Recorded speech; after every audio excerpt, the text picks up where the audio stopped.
Chris Ranji, Amy, Mark Scores. The Chris and Amy Show. You know who it is. Also, if you didn't know, this is called the show. On 104.1 FM,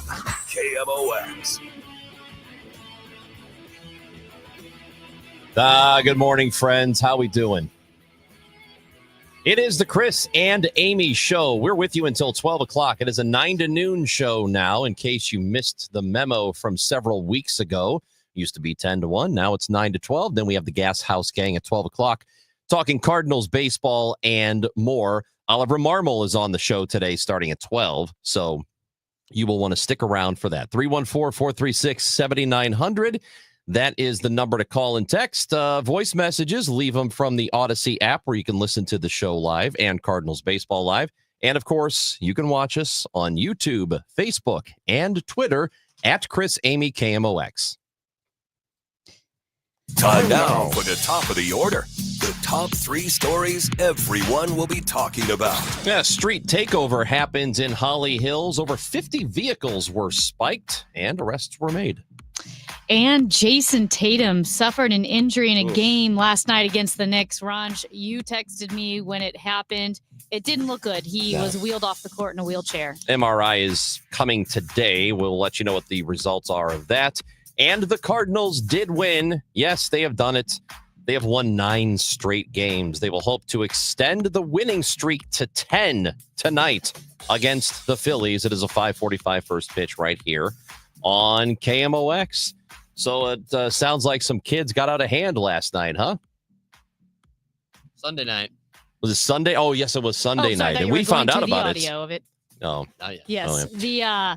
There was, what they're calling a slideshow with the old street takeover and dozens of cars.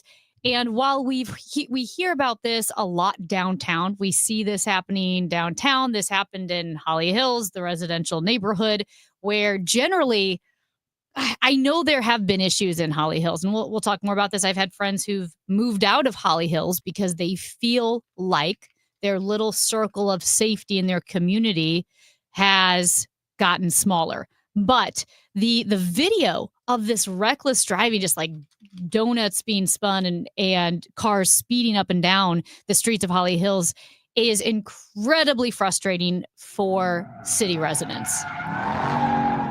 Yeah. That's actual audio of it from last night. Yeah, and if you've ever seen these video. before, these happen all over the country. They happen in Vegas and in Chicago and in Kansas City. Charlotte has had problems. Nashville has had problems with them. Dallas. These are happening everywhere. The difficulty with them is, yes, people can get hurt and they can get very dangerous, and that's the problem with them. The problem in stopping it is that they're coordinated online. So kids are either on TikTok or somewhere else, and they are coming up with these times. They say, they find a random time and a random place, and then everybody shows up all at once.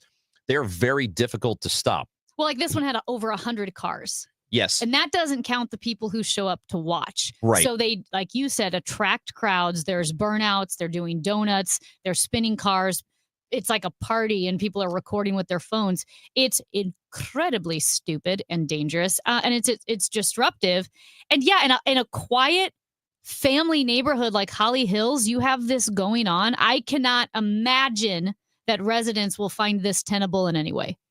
Well, I'm sure they're not. I know that some people thought the police department did not show up, but there were apparently some sort of undercover unit that was there, and that's how a lot of the cars got spiked. One driver came and turned himself in later. So I don't know how you stop it other than, and they actually do legit intelligence. It's almost like what counterterrorism analysts do is they're constantly scouring, the internet for chatter, and maybe they'll get word of something, or maybe they'll have some insiders who will tell them something. And that's how police departments combat it, is by finding out about it ahead of time. But it's very difficult to do that anyway. Yeah. Well, and again, once police were called, allegedly the cars had already moved on to 5 other locations. But KSDK talked to some of the residents in South City in Holly Hills, and a woman said that her husband called 911 4 times, 3 of the 4 times, nobody picked up. And when he did get through, nobody showed up. Now, Mitch McCoy, a spokesperson for the St. Louis police, said officers were dispatched, but they were diverted also in the middle of that to a firefighter in need of aid. But they're outnumbered. They're outnumbered already without the slideshow car rallies that we're having here across downtown.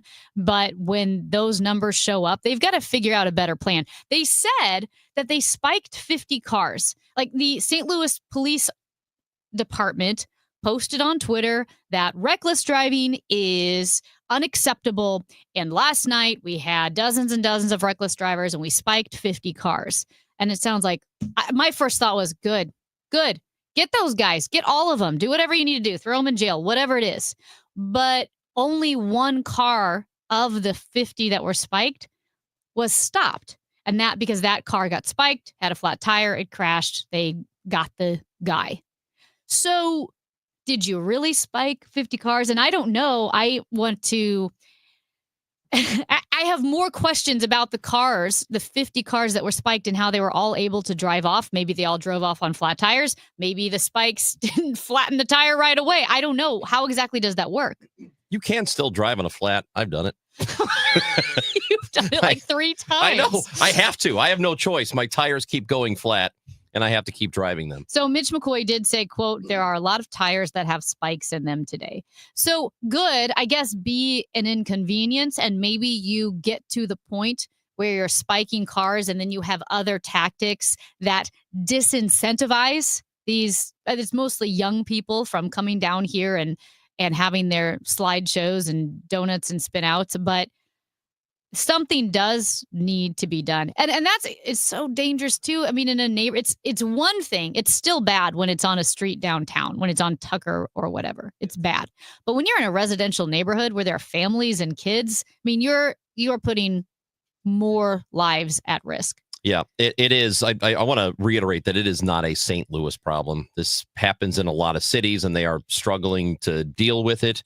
I don't think it is the greatest concern in the world, but it is certainly something that needs to be addressed. So when it happens in Chicago, they do it downtown, and they'll go to different places downtown and do it. They like to go where there are people.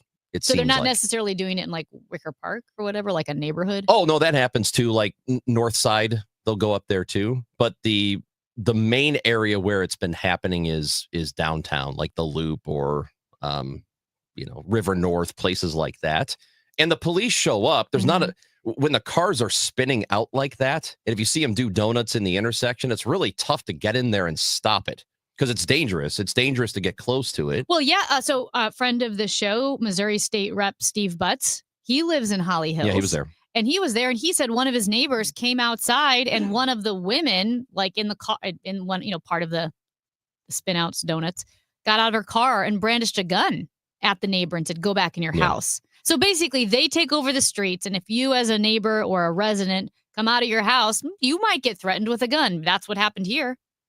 Yeah, other than having an entire army of police show up in the moment, I don't know what you do about it. And you use the intelligence the way they do it to try and stop it before it happens, which is still tough to do. I was talking about this before the show. I have a friend who lived in Holly Hills for over 30 years. She's a bit older than I am. She and her husband lived there for a long time. Her husband worked for the city. They were city residents. They're city people. They love this town. They love this city.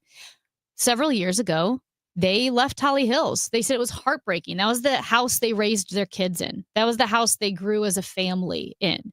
And she said, basically with Holly Hills, we knew there were areas nearby and around us, right, that kind of sketchy. There would be some stuff that would happen, but Holly Hills was it was our safe haven. It was our neighborhood. And her husband, when he would leave for work early in the morning because he worked for the city, so he had to get up 3:30 or whatever, there were 2 or 3 times where he would go out to his car and he got held up or mugged because more and more people would infiltrate the neighborhoods and they were up to no good. And they said, finally, we can't do this anymore. I don't like feeling not safe in my neighborhood. They moved out, and they moved out way west to Pacific, I think, or somewhere out there, And And another friend who lived in South City said the same thing. And they were longtime city residents, I think probably 20 years, fixed up an old house, were dedicated, and just said, between the gunshots all the time and the cars getting broken into, we're just frustrated. And they moved far out west too. And that's not good when you have dedicated city residents. I mean, my goodness, he works for the city. And he's like, I can't do this. I'm frustrated. Yeah. And some people won't be able to handle it. Some people will stick around. My plan, as long as I live here, is to stay in the city if I can. I like being in St. Louis. I like being in the city limits. So as long as I am able to do it, I'm going to do that. You don't have to. People, if they don't want to leave, they can. Here's the thing too. Like we've known that high crime, North City is high crime. We know that. That's an issue we're trying to work with. It was shocking when we saw some really horrific homicides downtown, because you think, oh my gosh, this is the gem of St. Louis. This is Market. But you kind of know where the pockets are. Like Soulard's so fun to go to. Dogtown's amazing. Holly Hills was a pocket, right? It's a fun, vibrant community.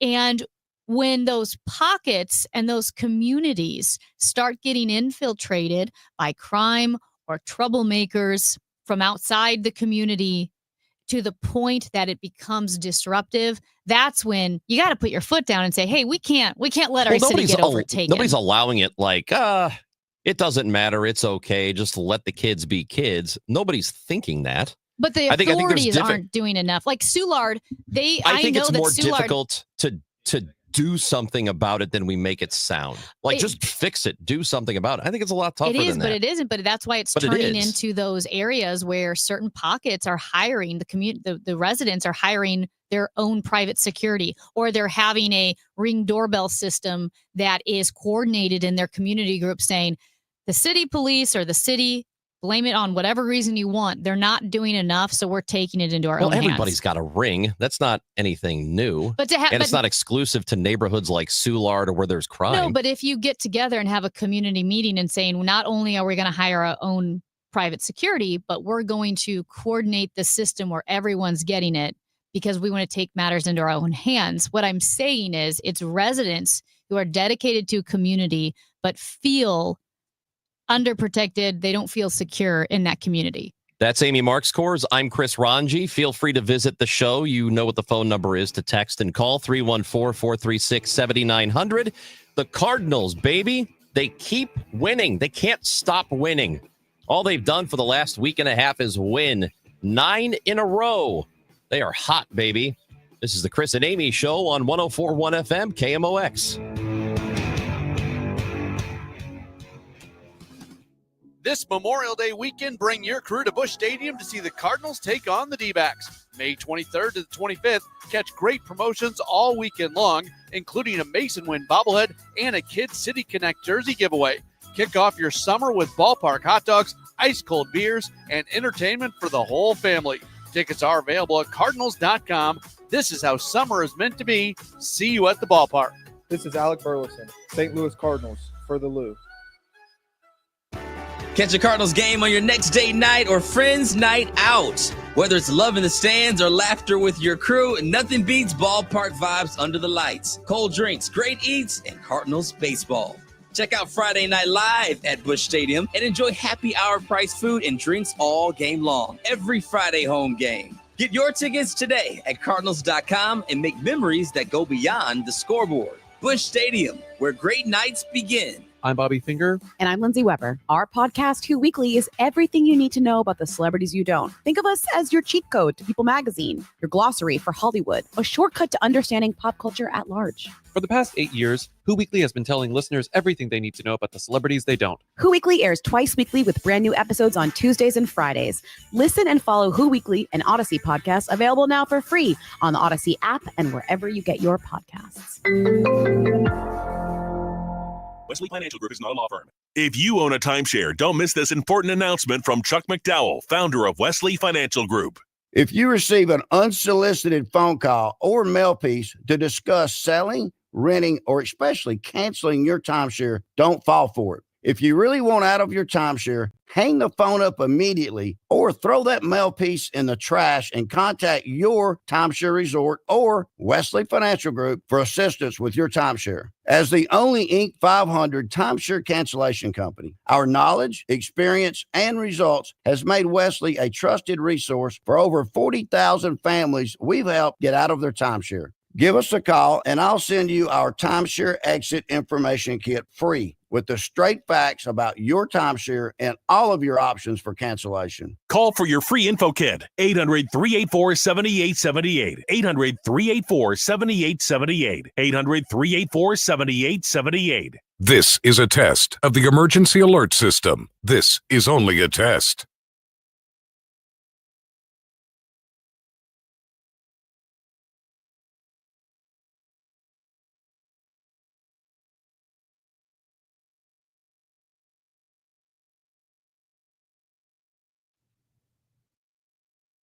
This has been a test of the emergency alert system. This was only a test. My house has a new glow. I love my windows. Universal Windows Direct. Hey guys, it's Glover. Right now, get 50% off your windows. That's half off plus no interest and no payments for 12 months and a free entry door with your window purchase. Call 314-334-2522. Like me, you'll be saying, I love my windows. I love my windows. They've got that brand new home effect.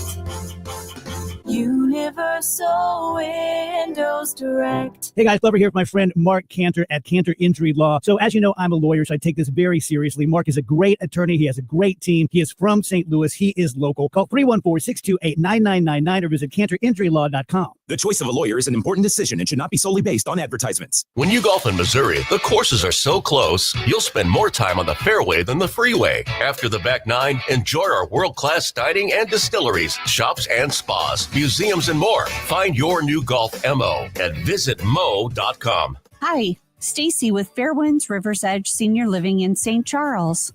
Are you a senior seeking a fun retirement? Do you want less work and more play? Do you want to enjoy great food that you don't have to cook?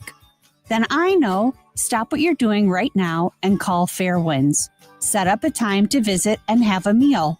Meet some of our awesome residents. Check us out online at fairwindsriversedge.com. We hope to talk with you soon. KMOX is everywhere. 1120 a.m. Streaming live on the Odyssey app and now at 104.1 FM.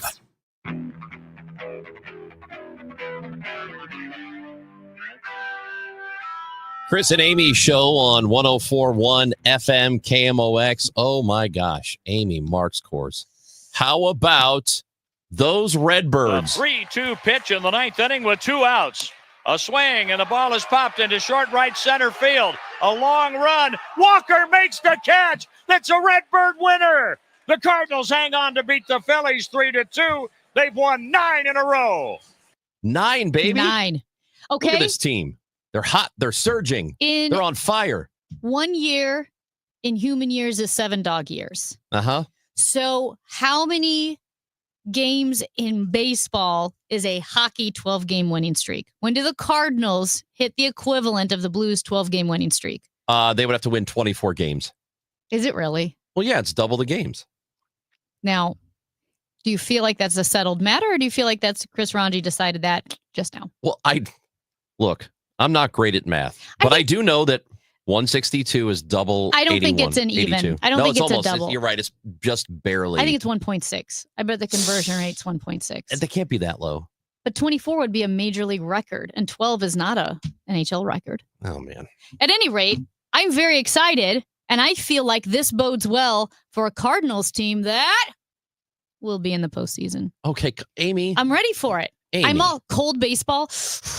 So you're saying yes, they're going to mirror the Blues season. Yes. They're going to go to the playoffs. You can clip it again. I'm having Matt make a collection of my confidence in the Cardinals. And they're going to have a dramatic, horrible, heartbreaking loss in Game 7. So they will have done to them what they did to the Texas Rangers in Game 6, where they were about to win the whole thing, and the Cardinals just ruined their lives. Okay. So that's what's going to happen to the Cardinals. You bring this up to Ollie. Yeah, that's what I'm going to do. So, Ollie, you've won 9 in a row. That means you're going to the playoffs, yeah? Think you're going to have a heartbreaking loss in the postseason? No, I'm actually really excited. I said this yesterday that when the Cardinals win, that feels like Cardinals baseball. It does. It feels right. It's not that we're spoiled or that we're like arrogant. It's just that we are better than everyone and we deserve to win. All right. Well, all right. That's don't do that because then everybody's going to want to beat us up. Don't do that. This is how I'm feeling now because you've listened to the weather today. You've heard that the 90 degrees is coming up in 2 days. Yeah. Once that starts. It was so humid this morning. Gross. Humid. It was foggy and humid. Gross. I was just like, it looked like I had jumped in a lake. So that in the matter of 2 days, 90 degrees shows up and it's not leaving for like 6 months. Okay. Yeah. My only chance to get to wear a jacket at a Cardinals game this year is if they go to the playoffs. Yes. So I need them to go to the playoffs. I love jacket baseball weather. When I can wear layers to a baseball game, then I know that's the good stuff. Well, because I know the hot is coming, and once it shows up here in St. Louis, it's gross. It just gloms onto you, and it never leaves. I'm going to ask you this again because I talked to someone yesterday who disagreed, I think, with your take. Okay. I said, if the Cardinals are in it at the trade deadline or it's really close, do they trade Nolan Arenado? And this person said, yeah, they're getting rid of him if they have an opportunity no matter what. I thought you said no. I don't know that they would. It really depends. Wouldn't Cardinals fans lose their minds? There are no. Because I think Cardinals fans were prepared for him to be traded in the offseason. Yeah. It all depends on what it looks like for them in the division. Are they like a game out or a game up within a game of the team at the top of the division? Does it look like they are far and away better? Does it look like they have legitimate playoff hopes? And not just go to the playoffs, but like do some damage when they get there? Mm-hmm. I think it's that. It's how well he's playing. It's what they would get in return.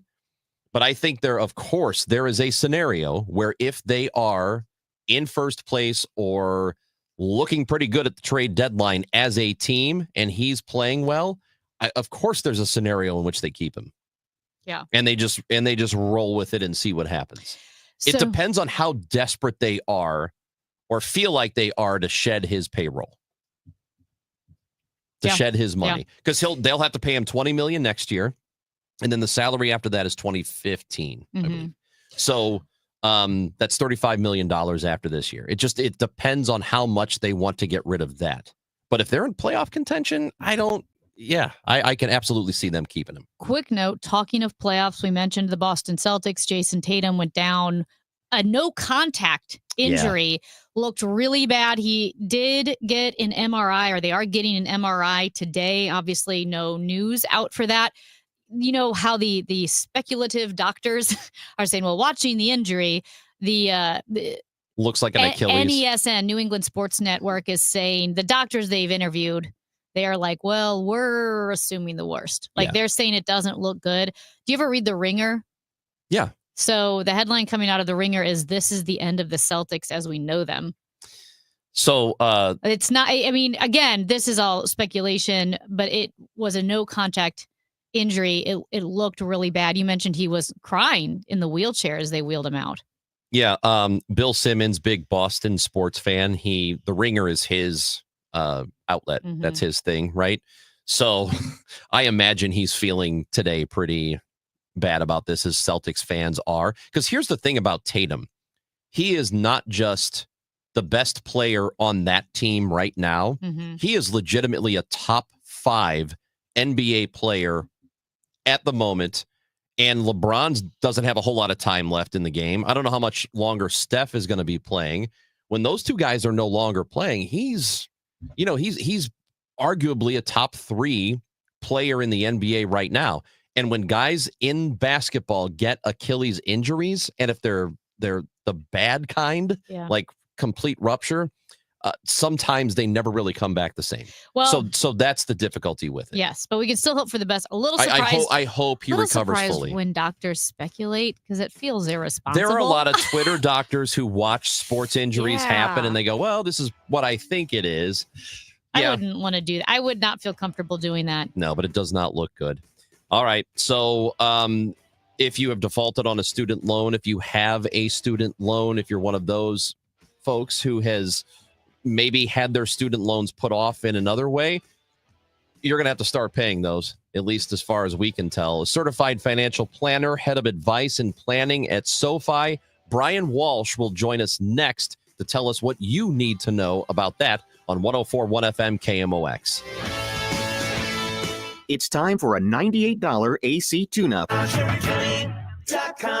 Since we have lawyers in all 50 states, I see and hear lots of lawyer ads. It seems that most are bragging on what they got their clients. But be careful. If you heard that someone sold their car for $500,000, you would be impressed. But if you later learned that it was a rare $10 million Ferrari, would you say that person got screwed? And that's before you even know if it's true. Who is fact-checking? And how much went to medical bills and lawyers' fees? If you want to get an idea what your case may be really worth, visit forthepeople.com and go to settlements and verdicts. You will see what a law firm like ours is capable of. And fact-check for yourself. All that glitters is not gold. We became America's largest injury firm for a reason. We won big, a lot. At Morgan & Morgan, we represent consumers. Morgan & Morgan, forthepeople.com. Injured? Dial pound law or visit forthepeople.com for an office near you. Currently, it is 66 degrees downtown. It will be pretty cloudy the rest of the day. Tomorrow, a high of 81. Also, well, cloudy. Weather brought to you by FanDuel Sports. With more ways to watch your Cardinals this season, watch FanDuel Sports Network through your TV provider. Or new this year, subscribe directly to FanDuel Sports Network and stream the Cardinals. Visit cardinals.com/TV to learn more. Prescriptions require an online consultation with a healthcare provider who will determine if appropriate. Restrictions apply. See website for details and important safety information. Price varies based on product and subscription plan. Hey guys, let's talk ED because millions of men experience it, but not everyone can access or afford treatments like Viagra. Well, Hims can help. Through Hims.com, you can get a full range of treatment options for ED, including daily or as-needed meds through a 100% online process. It all starts with an online intake form. Get started at hims.com/joy. And from there, a medical provider licensed in your state will determine if ED treatment is right for you. If prescribed, your medication is shipped to you for free. Find the ED treatment that fits your needs with options up to 95% less than the brand names. Millions of men experience ED, but Hims can help. To start your free online visit and save up to 95%, go to hims.com/joy. That's hims.com/joy for your free online visit. HIMS.com/JOY. I'm Dave Glover, and I see clearly now thanks to the doctors, Dr. Greg Birdie, Ranjan Malhotra, Robert Brusati, and Andy Royer. You can too. Just go to youridoc.com. Tonight, the Cards, the Phillies, Ameren Total Access 450. Cardinals Radio, 104.1 FM KMOX.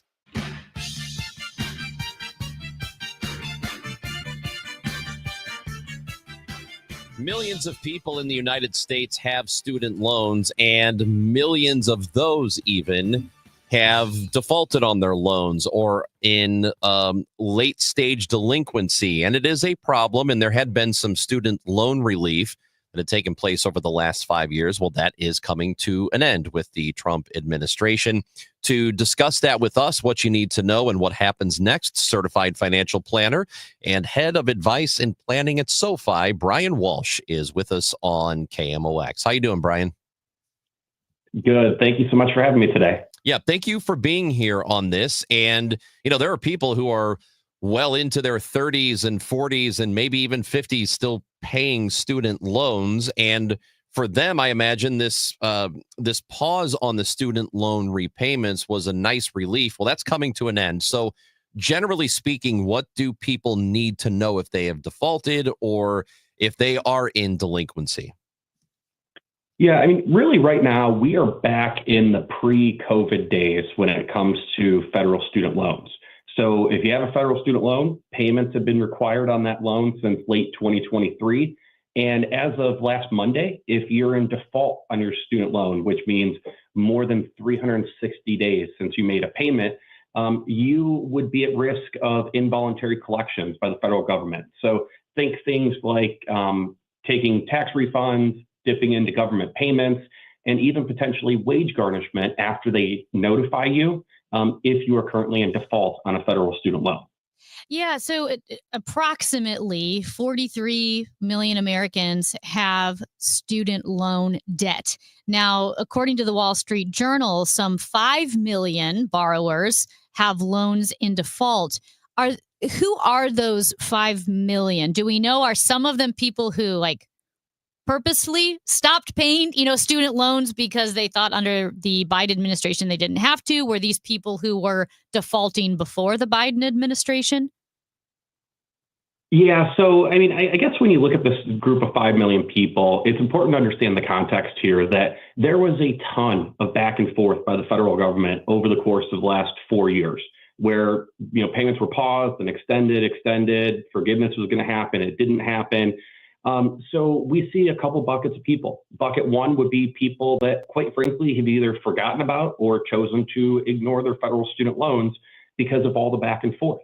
Bucket number two are people that, quite frankly, are financially struggling to make those payments. So they're not making those payments because they filled their budget with something else once those payments were paused long enough, or maybe something's happened to them. And I think both those groups of people have options. It's just really important that they attack this head on rather than going into involuntary collections.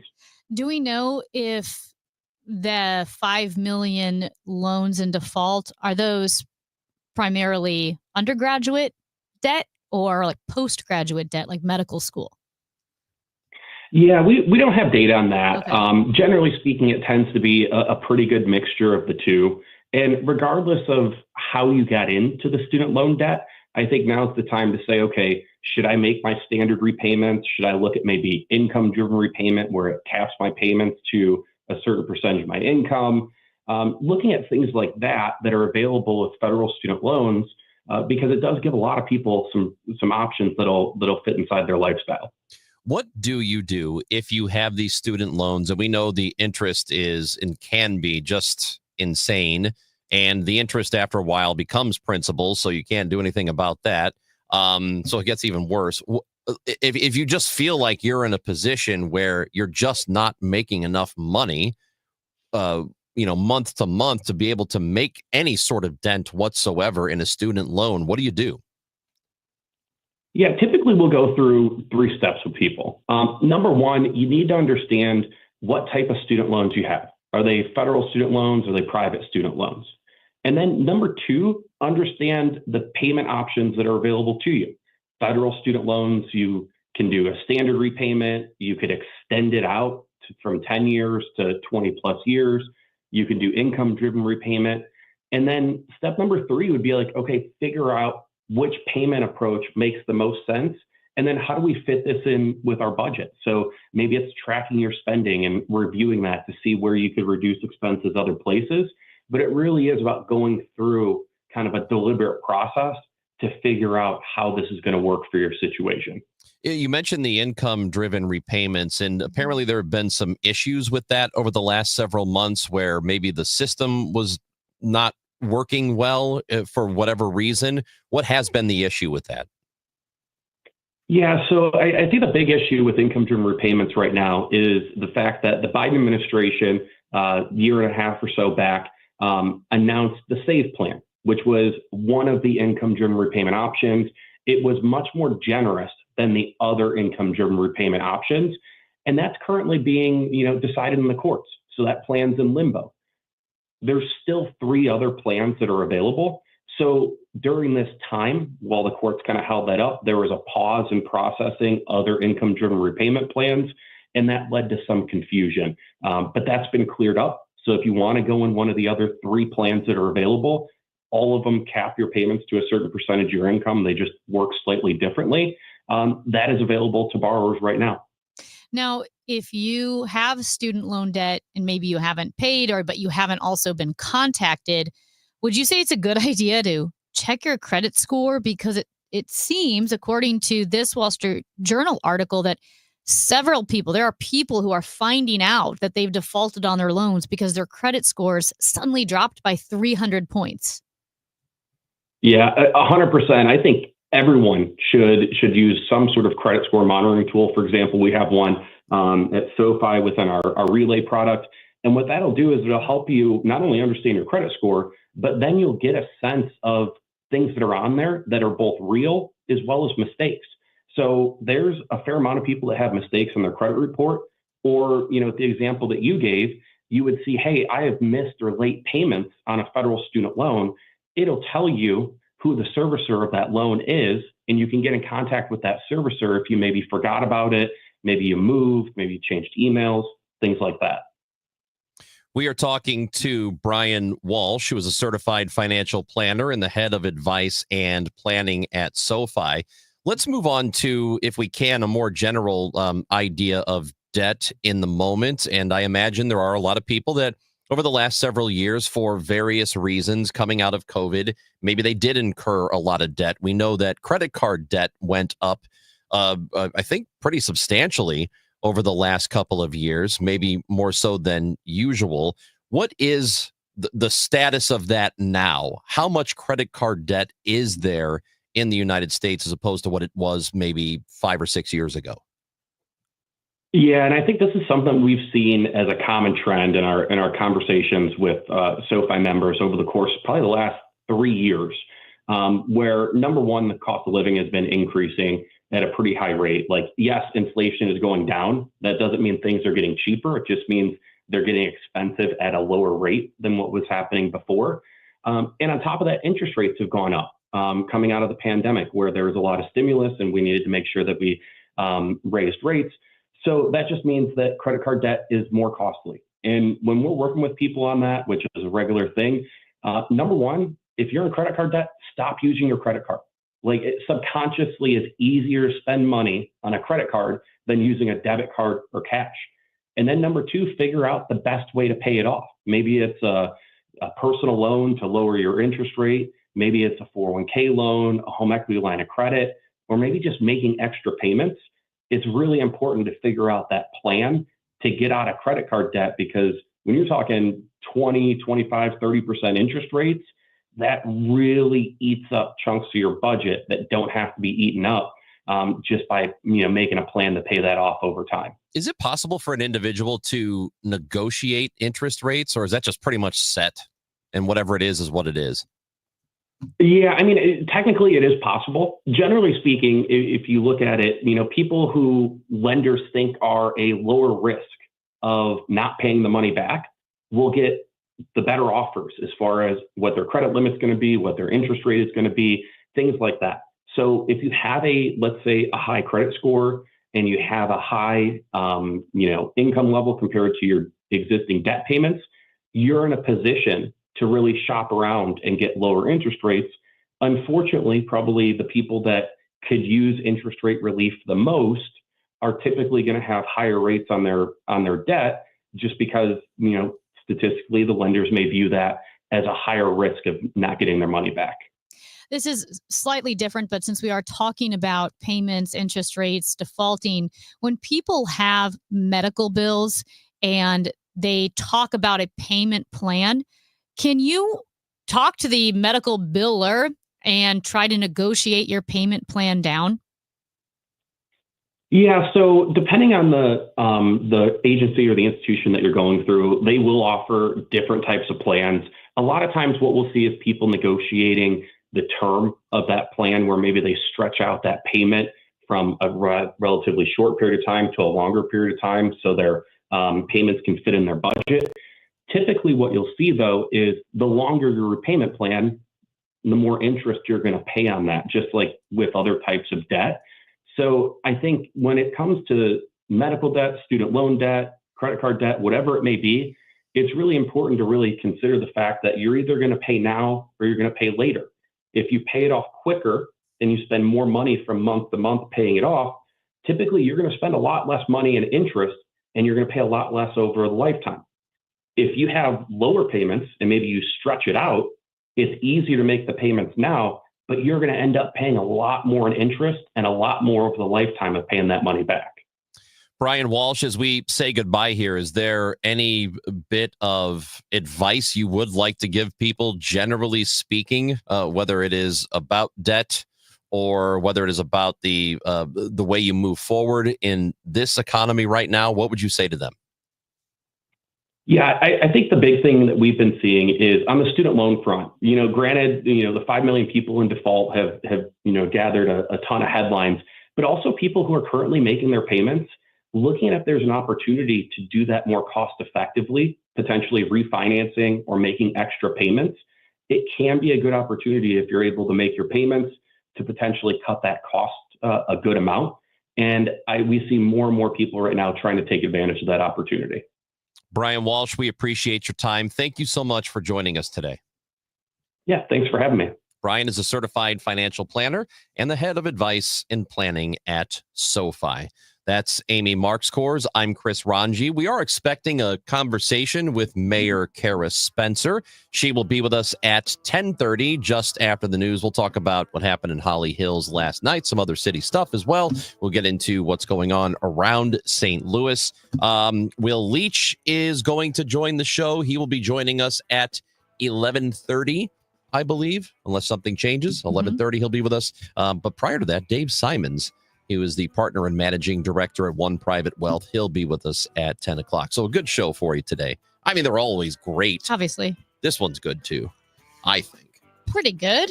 Yeah. We can hear from you. 314-436-7900. Do you love us? Yeah. Do you love us? And leave us a voice message on the Odyssey app. Only if you love us, though. It's Chris and Amy on KMOX.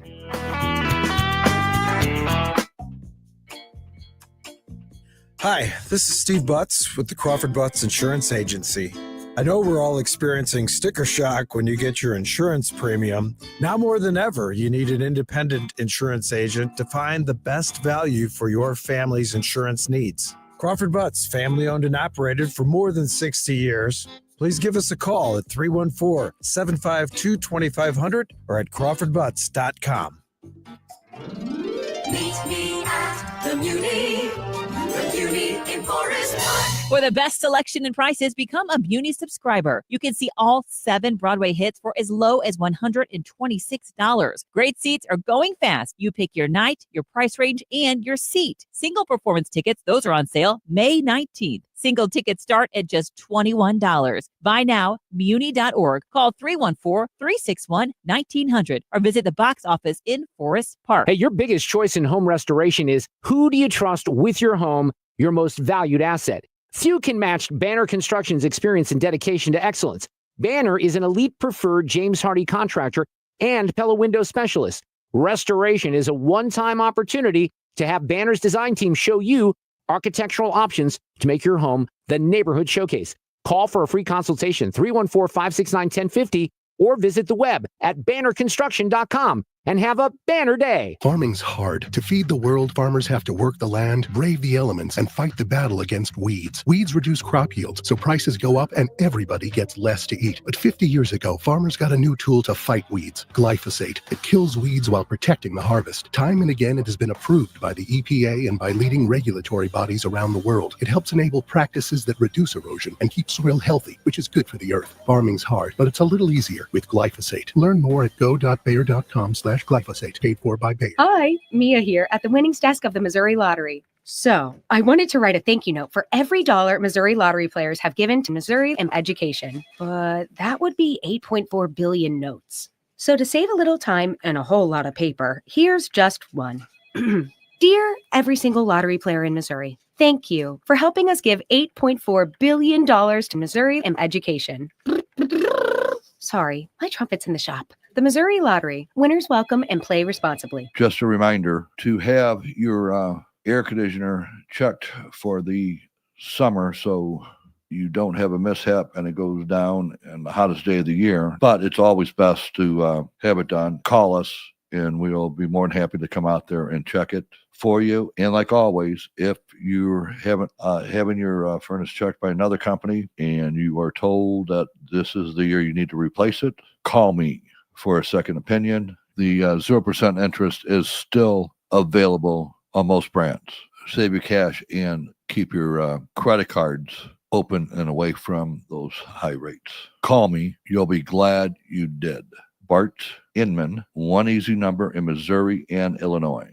The easiest. It is 314-293-2600 or on the website bartinman.com. Now that's Bart with a B, Inman with an I.com. God bless. Texting enrolls you into recurring automated text messages. Consent not required to purchase. Message and data rates may apply. Hey, Dan, how you doing? Haven't seen you around the gym. Yeah, I've really fallen off. Since I turned 40, I just don't get the results I used to get. Could be lower testosterone. I went through it a while back. I got Nugenix Total T, and it's made a huge difference for me. I've seen that ad on TV. Is it for real? Oh, yeah. The key ingredient is something called Tesnor, which helps boost free and total testosterone levels to help you trim up and stay lean. And it's made a difference for you? Man, I feel like I'm in my 20s again, at work, in the gym, and in the bedroom. Are they still giving out complimentary bottles for people to try it for themselves? Yeah, you just need to send them a text. Text KETTLE to 321-321 right now for your complimentary bottle of Nugenix Total T. Plus, text now and we'll include a bottle of Nugenix Thermo, our most powerful fat incinerator ever, to help you get back into shape fast, absolutely free. Text KETTLE to 321-321. That's KETTLE to 321-321. Products and statements have not been evaluated by the FDA. These products are not intended to diagnose, treat, cure, or prevent any disease or illness. If you owe the IRS, you have a legal issue, and you need the Lance Drury Law Firm. We'll protect your rights. Log on at LanceDruryLaw.com. The Chris and Amy Show on 104.1 FM, KMOX. Now, did you see this? With Chris and Amy. Well, you know, Health and Human Services Director RFK Jr. Who? Yeah, RFK Jr. Yeah. He got into a little bit of a mess, quite literally, because he shared photos of himself with his young grandkids swimming in a creek that has raw sewage in it. And so the National Park Service has said, don't swim in Rock Creek near Washington, D.C., because it has dangerous pathogens in it. And yet RFK Jr. plunged into the creek as part of the Mother's Day celebrations. What? I don't know.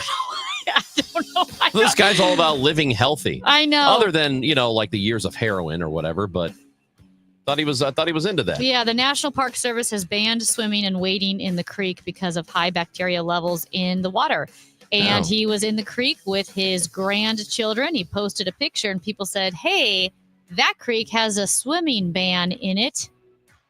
You don't want to get the diarrhea because you swam in a creek. Look, let me ask you this question. Well, and he tell did. me Yeah. Tell me if I'm wrong. Okay. Does this seem like the kind of person that should not be in charge of Health and Human Services? Kind of. Like for the entire country? Are you saying because in 2021 he challenged the idea that germs cause disease? Yeah. Yeah. Does this seem like maybe not the best person? I don't know. Well, anyway, so there's that. I would be so nervous. One time I went to Castlewood Park and I didn't know that when it rained heavily in the area, sometimes the overflow from the sewers would go into the creek in Castlewood. And there are signs posted there, but I didn't see the signs and I don't know if they were new. I don't know what it was. But anyway, after a run, I went for a run and my friend that I was running with thought it'd be hilarious to push me into the creek. So he pushed me into the creek and I was like, oh my gosh, this is stupid. And then he pointed to the sign and said, hey, there's E. coli when it rains. And then I went home and I was nervous for 10 days. Oh, God. Made it, though. You did make it. Never had the diarrhea. But that's what RFK is doing, so that's not great. Amy, what's the worst thing an Amazon delivery driver can do? I know what it is. It has to do with Yes, okay. dropping something on your porch. Well, yes. You want the Amazon delivery driver to drop off a package on the porch. Yeah. You want them to come up to the porch and leave the package. But there are only certain kinds of packages you want them to leave. KTLA in Los Angeles reporting that on Mother's Day, on Sunday, videos from a house in Woodland Hills showed a delivery driver from Amazon pulling down her pants and doing her business on the porch. And you could see her plain as day.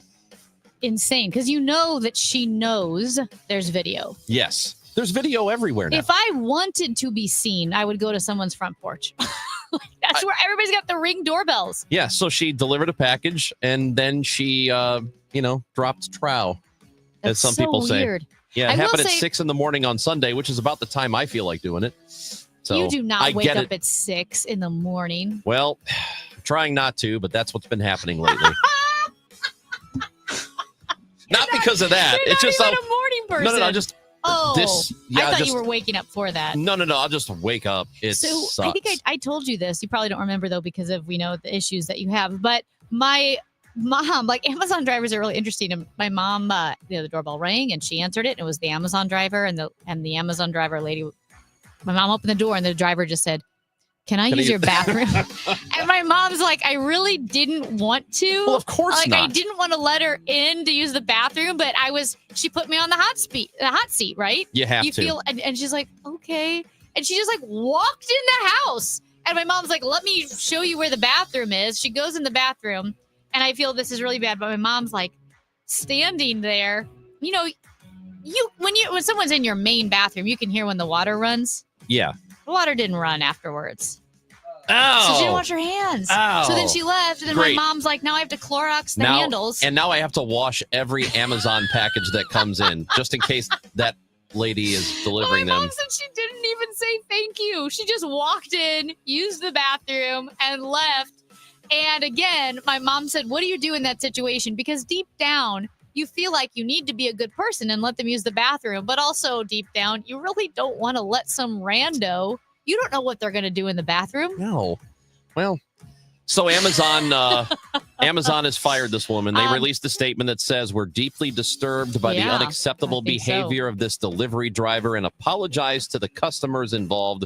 We immediately identified the driver. They are no longer delivering on behalf of Amazon. Sorry for the poo-poo." And, oh, gross. They didn't say that. They did not say sorry for the poo-poo. And also yesterday ran around Clayton Forest Park looking for Simone Biles. Maybe thought she was going to go for a walk because she gave the commencement speech at WashU. Largest that. crowd ever, 17,000 people. I did not see Simone Biles. I didn't run into her. I was No. really hoping I would. She probably got in and out. She I probably know. didn't- Yeah. But you never know. Maybe she went to dinner. Jonathan Owens, her husband, is from here. Where would they have gone? What's that place in on Demond? Is it Louis. Louis? They probably would have gone to Louis. Yeah, everybody goes there. Yeah. That's where Drake goes. Drake? Every time he comes here, he goes to Louis. I've seen his little caravan of SUVs Now driving down Kendrick's Demond. going to show up there and just berate him. That's Amy Marks Kors. I'm Chris Ranji, the partner and managing director at One Private Wealth and a regular contributor to this show every Tuesday. Dave Simons will join us next. How will this tariff pause affect you? The pause between the United States and China. And also the new inflation report is out today. So Dave Simons has the latest next on 104.1 FM KMOX. Tom Ackerman here, joining Busey Bank in recognizing Ron Doherty for building community. President and CEO Ron Doherty has been strengthening our communities for 40 years. After merging Doherty Business Solutions with CGI, he launched Doherty Enterprises and Foundation, which supports the Alzheimer's Association, other worthy causes, and innovative solutions with millions of dollars annually. Follow Doherty Enterprises on LinkedIn to learn more. This is Pat Buring, Executive Vice President of Busey Bank. The Doherty Foundation supports the Alzheimer's Association and other causes financially, while Doherty Enterprises uses AI and advanced technology to provide support and relief to patients and caregivers dealing with Alzheimer's and other dementia diseases. Follow their lead. That's what building community is all about. Join Busey. Get involved as we continue building the communities we call home.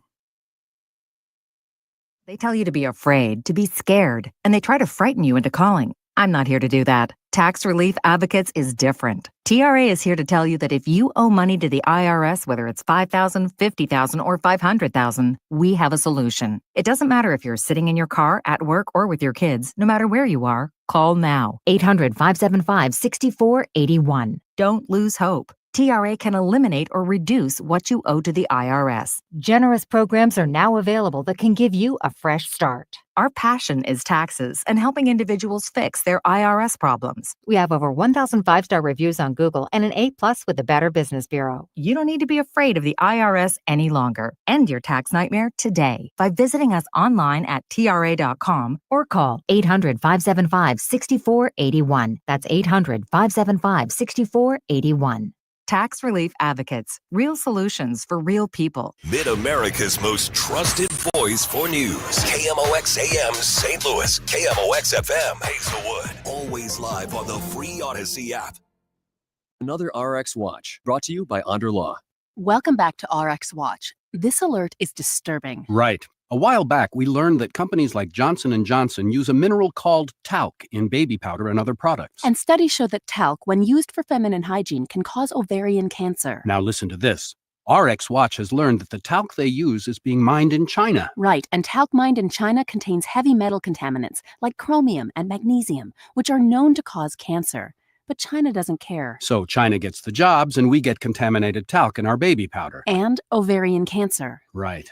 With their specialized tests, the medical team at Onder Law can help you know if your ovarian cancer was caused by talc. Onder Law has helped women for years with free and confidential consultation. You need to call Onder Law's pharma attorneys at 1-800-RX-WATCH. Call Onder Law at 1-800-RX-WATCH. That's 1-800-RX-WATCH or go to rxwatch.com. The choice of a lawyer is an important decision and should not be based solely upon advertisements. It is 10 o'clock. We've got cloudy skies and 68 degrees in downtown St. Louis. I'm Debbie Monterey. 2 juveniles arrested for spray painting anti-Semitic and racist words on Glenridge Elementary School in Clayton. The suspects have been referred to juvenile authorities for prosecution on felony charges. The graffiti was found first thing Monday morning, and the 2 suspects were identified right away. A teenager has been sentenced to 28 years in prison for the 2023 killing of a St. Louis woman during a carjacking. Deshaun Harris, now 16, pleaded guilty to second-degree murder, armed criminal action, and attempted robbery. He admitted to shooting 38-year-old Kay Johnson in her garage on South Compton as her 14-year-old daughter sat beside her. Prosecutors say Harris and other teens had been targeting victims in a spree of carjackings and ATM robberies. Johnson was shot in the face after refusing to get out of her car and died instantly. Another teen, Brian Wellington, was previously sentenced to 20 years for his role. U.S. stocks are holding relatively steady following a report that showed inflation unexpectedly slowed across the country last month. It's a cool down following Monday's big leap, triggered by a 90-day pause announced in the trade war between the U.S. and China. Economists and analysts say inflation may still run higher in coming months because of Trump's tariffs. Scott Linicombe is the VP of General Economics at the Cato Institute. This is a step forward, but there is a long way to go. And not just for China. I mean, if you look at the average effective tariff rate today in the United States, you're still looking at something that's 5 or 6 times what it was before Donald Trump took office. Who do you turn to when you have questions about finances? A new Gallup poll finds 43% seek out financial advice from friends and family. 41% use financial advisors and planners. 32% lean on banks and credit unions. The poll finds 20% look to podcasts, books, or social media. Just 12% investigate government resources. Gallup says young adults report a greater reliance on friends and family and digital sources than on financial advisors. The opposite is true of older adults and seniors. Steve Kathan, CBS News. About 3 in 10 U.S. adults follow women's sports, at least somewhat closely. Those who follow women's pro sports are more casual, tending to say they attend or watch games occasionally rather than frequently. People who follow men's sports, by contrast, more likely to identify attachments to teams as opposed to players, according to the AP Nork Center for Public Affairs research poll. Ahead of the start of the WNBA season, University of Iowa phenom turned WNBA star Caitlin Clark is credited with bringing more attention to women's basketball. An Olympic gold medal winning wrestler among more than a dozen dozen people arrested in Columbus, Ohio in a prostitution sting. 29-year-old Kyle Snyder allegedly responded to an ad posted by police and arranged to meet what he thought was sex for hire at a hotel. He'll be in court next week. The weather is sponsored by Sachs Financial. Intervals of clouds and sunshine this afternoon. Nothing more than a stray thunder shower later on. High 80. Partly cloudy tonight, though 63. More sun than clouds. Quite warm and rather humid tomorrow afternoon. High 86. I'm AccuWeather meteorologist Joe Lundberg on 104.1 FM KMOX. It is cloudy and 68 degrees in downtown St. Louis at 10:03. I'm Debbie Monterey, KMOX News.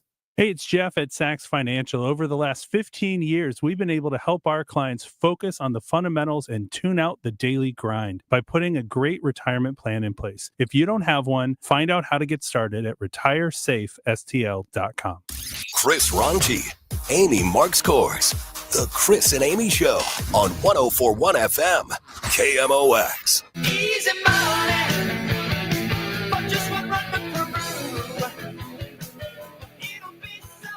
Well, the tariff conversations continue, and most recently, the Trump administration has paused its tariff war with China. So what does that mean for you and me? Well, to answer that question, we bring in Dave Simons, partner and managing director at One Private Wealth.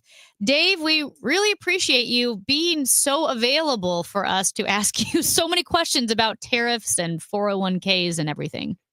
You know, I love talking about it, but then I'm kind of nerdy that way. You know, this is what gets me up in the morning to talk about, you know, economics and tariffs and inflation and the Fed. I mean, how more exciting can you have? You know, this kind of news every morning that just changes from day to day. You gotta love a sexy tariff conversation. I love it. Yeah. Well, okay. So again, one thing with this tariff conversation, because it's been almost like a hypothetical tit for tat, and then nothing really happens. I feel like it's the boy that cries wolf.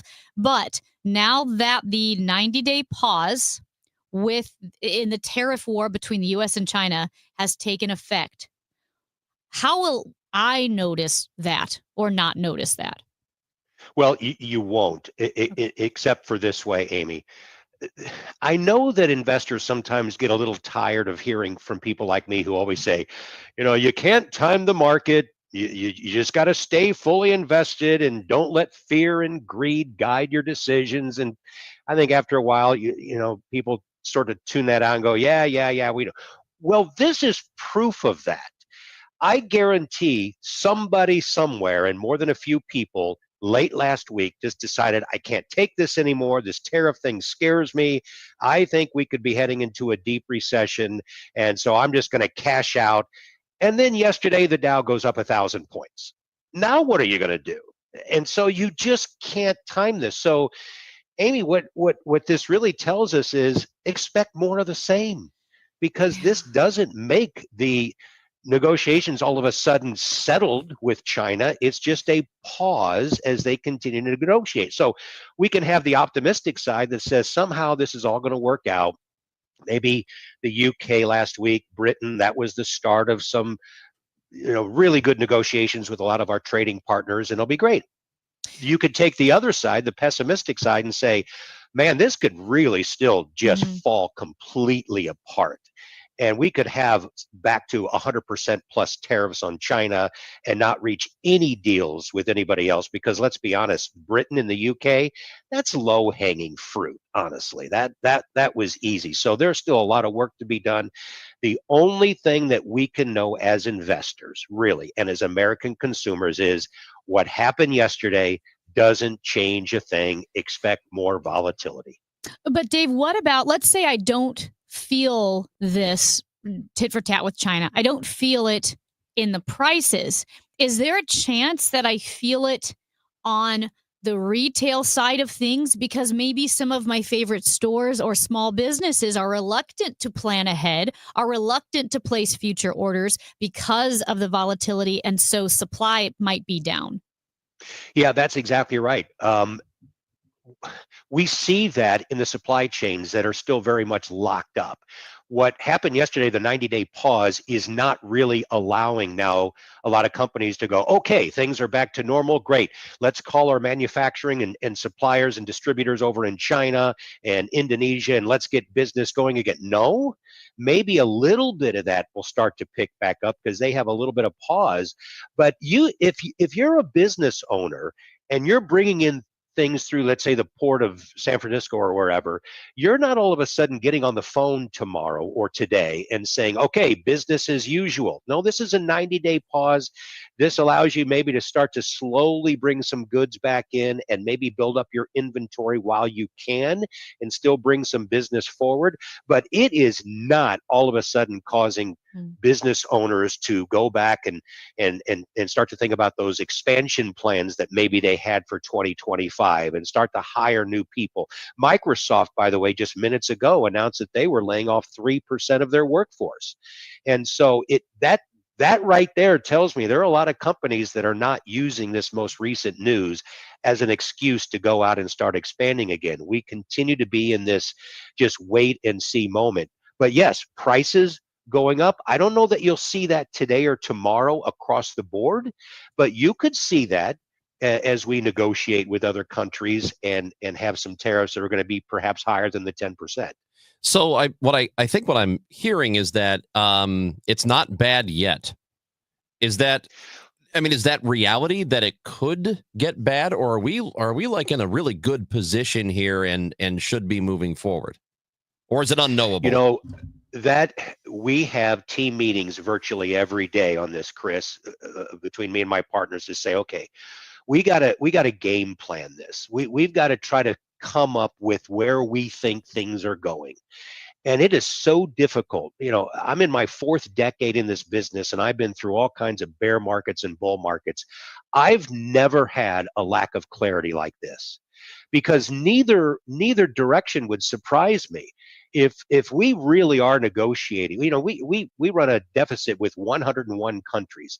So if we actually reach some kind of an agreement with even half of them, this market is going to take off. That is going to be seen as really, really good news.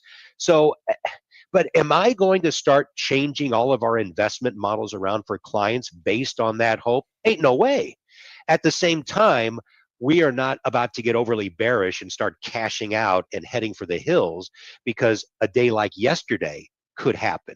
So what I would tell all of the listeners right now who are investors, just make sure that wherever you're invested or however you're invested with your allocation, that you can accept volatility. That's just going to be part of it, and that your long-term goals can still be intact. If the market goes down 20% in the next month or two, that's not a prediction. I'm just saying, do your stress test on yourself. Or would you be happy if the market goes up 30% and you're only up 10 or 12?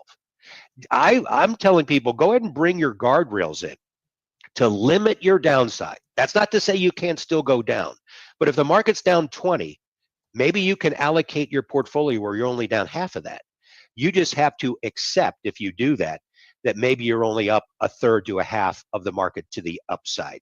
I think right now, nobody should be a hero and accept smaller returns to play defense. Dave, I want to get to inflation as well, but since we're going to be nerdy this morning, Adam Smith's Wealth of Nations spends about half the book critiquing mercantilism, which is basically a nation gets wealthy by storing up gold, and you don't want trade deficits. And Adam Smith is like, well, no, trade deficits can make you wealthy, because if you spend money on things, it doesn't mean you're losing that money. This feels like all of these tariffs feel like not mercantilism, but kind of like flirting with that theory that somehow all trade deficits are bad. I mean, I'm in a trade deficit with Deerbergs, and that's a good thing, because I can't I can't get bananas and cereal. Well, and people who have a mortgage, you know, theoretically, you have that trade deficit with your bank, but it's allowed you to have some shelter and a roof over your head. Amy, you're exactly right. I have never understood why we are at war with this whole concept of tariffs. Like, oh, us just poor little Americans, we're just minding our own business, and those meanie foreign people are making us buy their products that we don't want. And I'm thinking, are you kidding me? We are the world's largest economic superpower for a reason, because we have this, like I like to say, this insatiable appetite to consume cheap goods, the kind of goods we don't want to make here, because no one is going to line up to sew socks at 50 cents an hour, $10 a month. It's just not going to happen. And we have actually seen our percentage of global economic output, our percentage has been going up.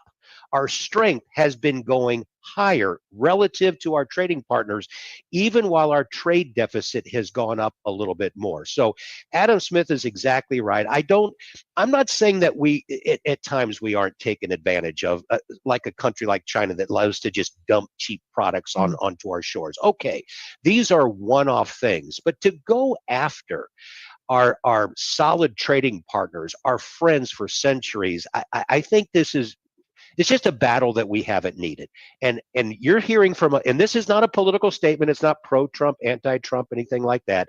This is the way that I've always felt, and why I've always been more on the conservative side and leaned to that right side of things, because that party has always believed that. It's been flipped, man. This is a crazy Alice in Wonderland economic world that we're in. Well, okay. China wouldn't make cheap goods for us to buy if we didn't buy them. It's so simple. Like, if people stopped buying that stuff, they would stop making it for us to buy. It's us. It's American people. I don't really understand what the objection is here. And then add on to that, Chris, what I had said before is that we are also then not, even if we said, well, we don't want to buy those cheap products anymore. We would love to manufacture that here. Okay. But who is going to take those jobs? You want to then buy those cheap goods? Well, they're not going to be cheap anymore. American workers are not going to get paid $20 a week or whatever it is to make that. So buy American, fine. I'm all for that. If in a perfect world, if we could just make everything here and consume everything here, and our economy does well and inflation stays tame, that is not reality at all. So I don't get it either. Let me be a little bit optimistic here in the glass half full on this concept. We are starting to see now those in the White House understand that maybe they went a little too far. I know that big time Trump supporters don't like to hear this. And again, I'm not being political. This is the reality. He is backing off. He is. He would never say that. He'll find a way to declare victory. But some of the people like Scott Bessent, the Treasury Secretary, have his ear, and we should all be thankful for that. So this was acquiescing to China. Make no mistake about it. This was to say we need a reset. The Chinese know it. By the way, I don't trust them no matter what we deal with it. That's a whole different story. But at least we're talking with them. But I think we're starting to back off. And that's another reason why I think I see the markets right now behaving a little bit better. Even though there's lack of clarity, Wall Street is starting to think that the administration is going to back off a bit. Dave, before we let you go, any thoughts on the inflation report from today? Yeah, it was a pretty good report. It didn't really move the market. I think in a way it gives the Fed, if they want a little cover, to think about cutting rates, although I don't think they're going to do that at the next meeting. I think it'll be a few months. The fear should have been for all of us that it would have come in hot, that it would have been, let's say, a 3% or higher number. That would have really roiled the markets. But this notion that has really gained traction of stagflation, where you have a stagnant economy with inflation a la the 1970s, thankfully, that took a hit today with this lower than expected inflation number. That's very, very good. Dave Simons, we appreciate talking to you every Tuesday at 10 o'clock. Thank you for the expertise. Thanks, Chris. Amy, as always, you guys have a great rest of your week. Thank you. You too. Oh, sorry about that. Somebody texted in yesterday. Wasn't it a texter who said they regretted selling their Berkshire Hathaway or not investing in Berkshire Hathaway? They didn't mention you, and then we said, hey, we know a guy. We know a guy. My You stomach had hurts to again. You had to bring that. I was having a good day. Well, hold on. Thank you very much. What was the money again? It was one share worth $800K now. Yeah, it got up to above 800. It's just a little bit below fell. And all I'll say is, I'm not going to tell you where I sold it. I still did well, but I bought my one share many years ago for $10,000. And yes, I had sold it, and it'd be worth today about 800,000. That's why he became a runner, because we're all messed up. Yeah. Look, even the professionals don't bat 1,000. All right. Poor Dave. He'll never be able to recover. I know. You'll be under a viaduct somewhere. Yeah, work until I'm 95. Yeah. Thanks, Dave. You're the best, Dave. Thank you. All right, guys. Thank you. Take Dave care. Simons, partner and managing director at One Private Wealth, with us here. We will be talking to Will Leach at 11 o'clock. Kara Spencer joins us at 10:30, though.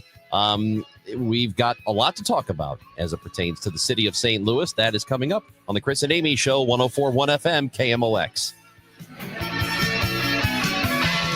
Why do the national tax resolution firms need the tiny fine print at the bottom of all their TV ads? Hi, this is Lance Story with the Lance Story Law Firm. You don't hear fast-talking disclaimers in our ads because the claims we make are 100% transparent. The Lance Story Law Firm primarily focuses on one thing, IRS problems, and we're regulated by the Bar Association, and we have a AAA rating with the Better Business Bureau. IRS issues are serious legal issues. The Lance Story Law Firm has helped thousands of clients navigate the best resolution plans, and we tell you up front exactly how much it'll cost. Tax resolution law is all we do. So before you send money to some out-of-town, high-pressure salesperson, give us a call at the Lance Story Law Firm, located right here in St. Louis. Call today to schedule your free consultation with me, 314-260-6120, or visit lance.drurylaw.com. The choice of a lawyer is an important decision and should not be based solely upon advertisements. We all hear the radio ads about the IRS. They tell you to be afraid, to be scared, and they try to frighten you into calling.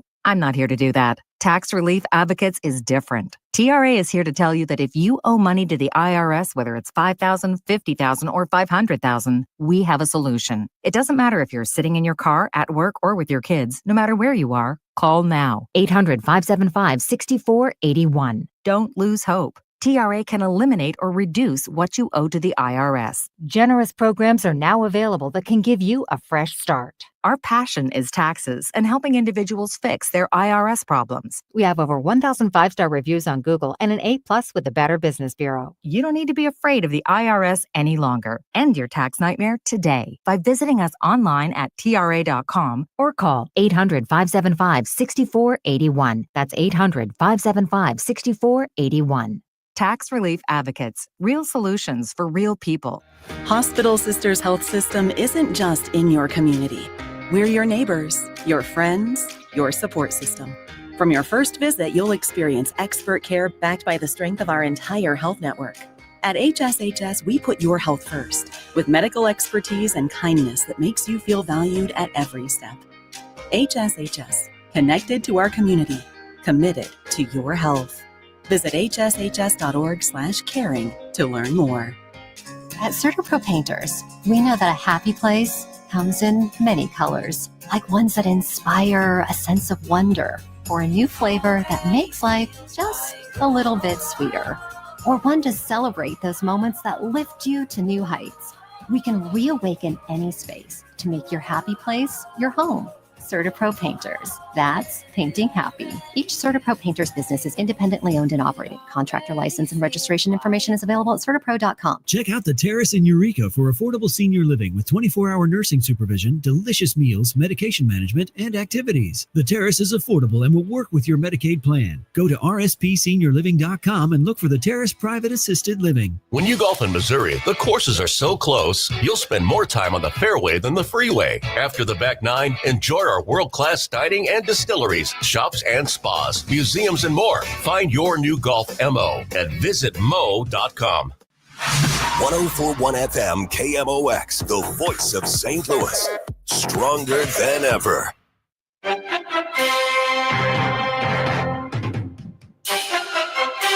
So officially, The NFL schedule is coming out tomorrow evening at 7 o'clock. NFL Network and ESPN2. They have a whole reveal. Rigmarole. A whole rigmarole. I love a rigmarole. But we do know a couple of things. Yes. Because they like to trickle out nuggets here and there. An aperitif before the rigmarole. So we have a couple of Chiefs games that we know about that are of note. This is very interesting. Okay. On September 5th, which is a Friday, your Kansas City Chiefs will play the Chargers in Brazil. Razzle. They're going to be playing in Brazil. Aperitif. That's what you drink. I think you drink it before the meal. So Matt Pajeski sometimes looks up And then words. He does. And then after the meal, it's a digestif. Oh, okay. That makes sense. Little, yeah. And then there's another one. You have to commit your Christmas night to the Kansas City Chiefs. Wait, because they I've will not be seen this one. Where is it? Yes? Amy? Yeah? Just listen to me. Well, just like looking, Kansas City I'm excited. Chiefs, Yeah. I'm telling you right now, the Kansas City Chiefs are playing the Broncos December 25th. It's a night game. So Chiefs, Broncos, Christmas night. You know what? That is a great idea because I feel like, as Ron agrees with me, Christmas is always a little bit of a letdown because you don't want it to be Christmas because you love the anticipation from November to Christmas Eve. And then when Christmas gets here, you're happy, but you don't want it to be over. This will give you something to look forward to on Christmas night. That's right. You have something that you can do with the family. You know, it's not all over. If you like the Chiefs. But I mean, if you like football, you have football that you can watch on Christmas night. Would you like to know about the Bears? Not really, but if I don't have a choice. Yeah, you don't have a choice. Yeah. Because the Bears are not playing overseas this year. They've been playing in like London and all over Are the they place. playing in the Vatican now? You know what? Yeah. The first the They're gonna NFL play in goes to the Rome. Vatican. They're going to play at the Coliseum. So the Crumbling Bears, Coliseum, just like the franchise. the Bears and the Super Bowl champion Philadelphia Eagles. Yes. Black Friday, November 28th. They'll play against that's each fun. other. Yeah. Hey, I have a question. Yep. November 16th, the Miami Dolphins are playing the Washington Commanders in Spain. Has there been an NFL game in Spain? I thought they played in Madrid or Barcelona last year. I don't know. Let's not look it up. Okay. Amy said Miami. You hear that? Yeah. Yeah, she knows what she did. Okay. That's Miami. So I love that. I love Yeah. how they do this NFL thing where they leak the schedule. They give you So- little bits and pieces so that you are excited about the whole It reveal is. tomorrow. And then the show is on TV and you're supposed to watch it. There's no Cardinals baseball tomorrow, so you can, or tomorrow night. Yeah. They play a day game tomorrow, so you can watch at night. International schedule. You mentioned Chiefs, Chargers in Brazil, Steelers and Vikings in Dublin, Vikings and Browns in London, Broncos and Jets in London, Rams and Jaguars in London, Falcons and Colts in Berlin, and then, as I mentioned, Dolphins and Commanders in Spain. So that is the first ever game in Spain. They've not played there before, but they Berlin. Mhm. There's been a game there before. They've been playing a lot of games in London. NFL's really trying to expand their footprint, and I really don't know how much people are into it in the UK, but they've had a lot of Jaguars games there. They've had a lot of Bears come and play. So it's cool. I like the idea of doing that. I think for the teams themselves, while it's a cool experience, as far as the game goes, it's a lot. It's a lot to fly over there, and you have to get there several days early, and the time adjustment and all of that, then come back. Like, I don't feel sorry for them, but I think they would probably prefer not to have to do it, most of the Maybe. players. It's more of a hassle than anything else, but it's great for the league. And also, in case you were wondering, they are playing the NFL game in Spain, first ever in Spain, in Madrid. Nice. I would love to go to one of those. Yeah. NFL game overseas. Did we talk about the fact Aston Villa is going to be coming here in July and playing City SC? We did not talk about that. Oh my gosh. Yeah, City SC is hosting Aston Villa, which is a very cool thing. That's going to happen. Real one? Yeah, like the Not actual. like their JV team? I mean, I not don't that, think but because, so. I mean, MLS is not Premier League. We know that. No, they are playing the English Premier League July 30th at 7:30 at Energizer Park. That's exciting. Yep. How about that? That's Amy Marks Cores. I'm Chris Ranji. When we come back, Mayor Kara Spencer will join the show. There was the street takeover that happened in Holly Hills a couple of nights ago. Other city-specific stuff we want to get to with her. Mayor Spencer next on KMOX. It's time for a $98 AC tune-up. Mizzou football is here to stay. After an undefeated home season and a second straight 10-win year, the Tigers are looking for more in 2025. Eli and the boys have done it again. With a top 10 transfer portal class and a strong home schedule highlighted by Kansas, Alabama, South Carolina, and Texas A&M, you don't want to miss out. Get your spot in line by joining the season ticket waitlist at mutigers.com/FB waitlist. MIZ. The U.S. Air Force Band of Mid-America is bringing free concerts to the metro area May 16th through the 19th. These family-friendly concerts will feature American airmen performing solos, duets, and small ensembles, showcasing patriotic music, classical selections, pop tunes, and more. Come see the U.S. Air Force Band of Mid-America May 16th through the 19th. Get free tickets and locations at afbandtix.org. That's afbandtix.org. Currently, it is 65 degrees and pretty cloudy downtown. A high today of 79. It was pretty foggy this morning, and it will stay cloudy the rest of the day. Maybe an isolated storm or shower possible. Tomorrow, mostly sunny and a high of 86. This report is sponsored by Metro Transit. We are Metro Transit. We don't just help ourselves and our neighbors get where we need to be. We help our whole region get where we want to be. Get on board at rideonmetro.org. Hi, Stacy with Fairwinds River's Edge Senior Living in St. Charles. Are you a senior seeking a fun retirement? Do you want less work and more play? Do you want to enjoy great food that you don't have to cook? Then I know. Stop what you're doing right now and call Fairwinds. Set up a time to visit and have a meal. Meet some of our awesome residents. Check us out online at fairwindsriversedge.com. We hope to talk with you soon. When you want a brand new kitchen, there's nothing to it. There's a brand new way to do it. 3-day kitchen and bath. I had heard about 3-day kitchen and bath. I kind of always dismissed it thinking, well, nobody can do that in 3 days. I wanted somebody who was going to come when they said they would come and, do what they said they were going to do. What I liked best was having it done in, less than a week, the whole thing from top to bottom. Nobody could believe that I really had it done that fast. They absolutely held up to every single thing that they agreed to. I especially loved the fact that I didn't have to go out all over town. The overall quality was very good. All the workmanship was so excellent. They'll definitely do exactly what they say they're going to do. There's no surprises, no added costs later.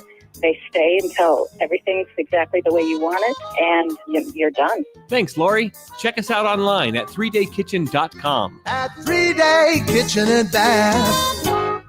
Millions of Americans take medicine like Ozempic and Zepbound. Many of them are overpaying by thousands of dollars a year. These GLP-1 medications for diabetes, weight loss, and more may not always be covered by your insurance, but GoodRx can help. GoodRx helps you save every month on prescriptions at over 70,000 pharmacies nationwide. Best of all, it's free to use. Check GoodRx to save on GLP-1s. Just go to goodrx.com/GLP. That's goodrx.com/GLP. GoodRx is not insurance, but can be used instead of insurance, including Medicare and other federal and state-funded programs. This is Jill Schlesinger. May is Military Appreciation Month, and I know how much I appreciate the military. I married into a military family. I hear from so many members of the military, and Navy Federal Credit Union wants us to celebrate those who go above and beyond for us every day. If you're active duty, a veteran, or part of a military family, you're eligible to join. At Navy Federal Credit Union, the members are the mission. Learn more at NavyFederal.org/celebrate. Navy Federal is insured by NCUA. I'm John Morgan of Morgan & Morgan. Last year, more clients hired Morgan & Morgan than ever before. We now have more offices, more staff, and more lawyers than any other injury firm in the world, protecting America, fighting for you. Visit forthepeople.com for an office near you. Tonight, the Cards, the Phillies. Ameren Total Access 450. Cardinals Radio. 104.1 FM KMOX.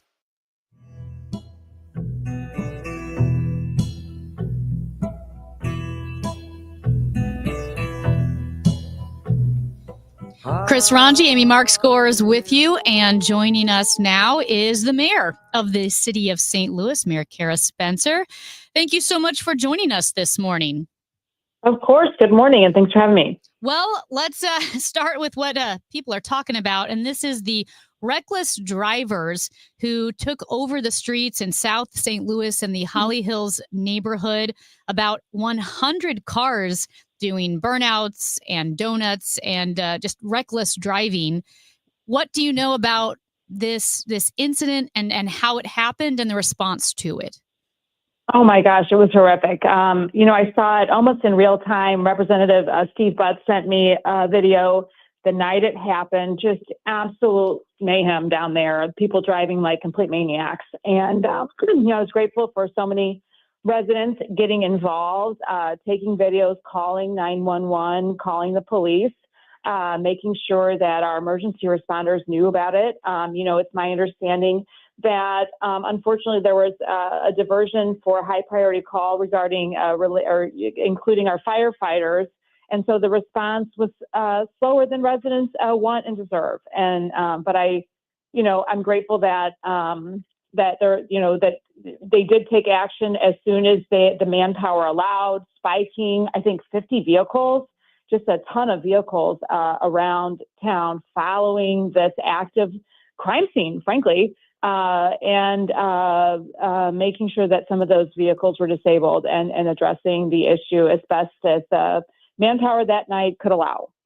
So I know that the difficulty with stopping these is that so many people show up at once. It is an issue that happens in other cities around the country. And the best, from my understanding, police can do is try and stop it before it starts. They scour the internet in case there's chatter over it. So what is that apparatus like with the police department, their capability of keeping an eye on these street takeovers that might pop up? That's right. They are street takeovers. Yeah. And I've spoken to the chief. I'm grateful that he's got a commitment like I do to taking these very seriously. You've seen the dirt bikes getting yanked off the roads.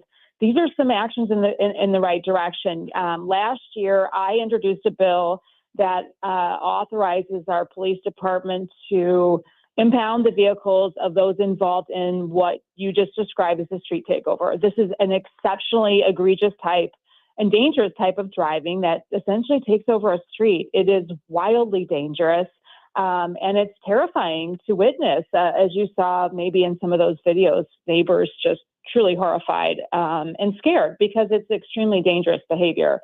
So we're looking at arming our police department with some more tools, like the bill I introduced last year. We didn't get it across the finish line, but we're working with our police chief to figure out what we have the manpower to do. I mean, you may know this, but our police department manpower really has decreased over the last few years, and we are working on getting that back up so that the response time can be a lot quicker than what we saw here on Sunday night. You mentioned that bill to be able to impound cars that participate in this. Why was that not successful in getting it done? I was working with my colleagues at the board who had concerns about targeting folks. And, I think those concerns have some validity, and we were working through some of those issues. And right now, my office, having just taken over here just a couple weeks ago, we're looking to see what we can do through executive orders and other mechanisms to really make sure that those directives to our police officers are clear and really exercise, all authority that we have to send a message to these folks. I mean, it is operating a vehicle like a weapon. That's exactly what that was happening here in Holly Hills the other night. Is not going to be tolerated in our city, and we're going to put a stop to it. I mean, it looks like fun and games to some, but the reality is this type of aggressive and violent driving is exceptionally dangerous. We had 23 pedestrians killed by vehicles in the city of St. Louis last year, and we are very serious about putting an end to it. And if that looks like impounding some vehicles and taking them off the streets when folks are doing, engaged in that behavior, that's exactly what we're going to be doing. I have a question about the spikes, the spike strips. So the St. Louis police said 50 cars were spiked. They only apprehended one person. I believe he crashed his car, then fled on foot, and he turned himself in, and his mother got a ticket. But what about the other 49 cars? Do they just get the tires repaired and go on? Are spike strips enough?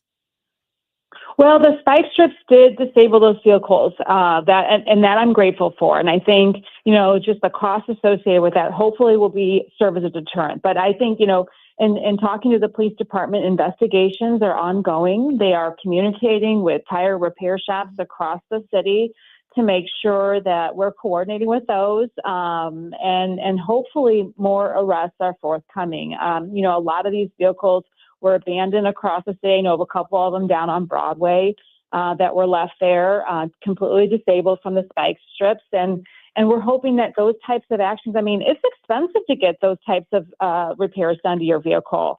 And so we're hoping that those types of actions, that disabling of the vehicle, the monetary impact of having to go and get your tires repaired serves as a deterrent and serves as a clear warning that we will continue to do this. We will continue to take this type of action when you're driving your vehicle in a way that is endangering the general public. I was actually going to ask you something similar about coordinating with any body shops or mechanics around the city who would say, hey, yeah, somebody came in and they got a tire fix and it had spikes in it, and this is who they are. You have cooperation with, and how do you get that cooperation from all of those places? Do you reach out to them individually, or what do you do?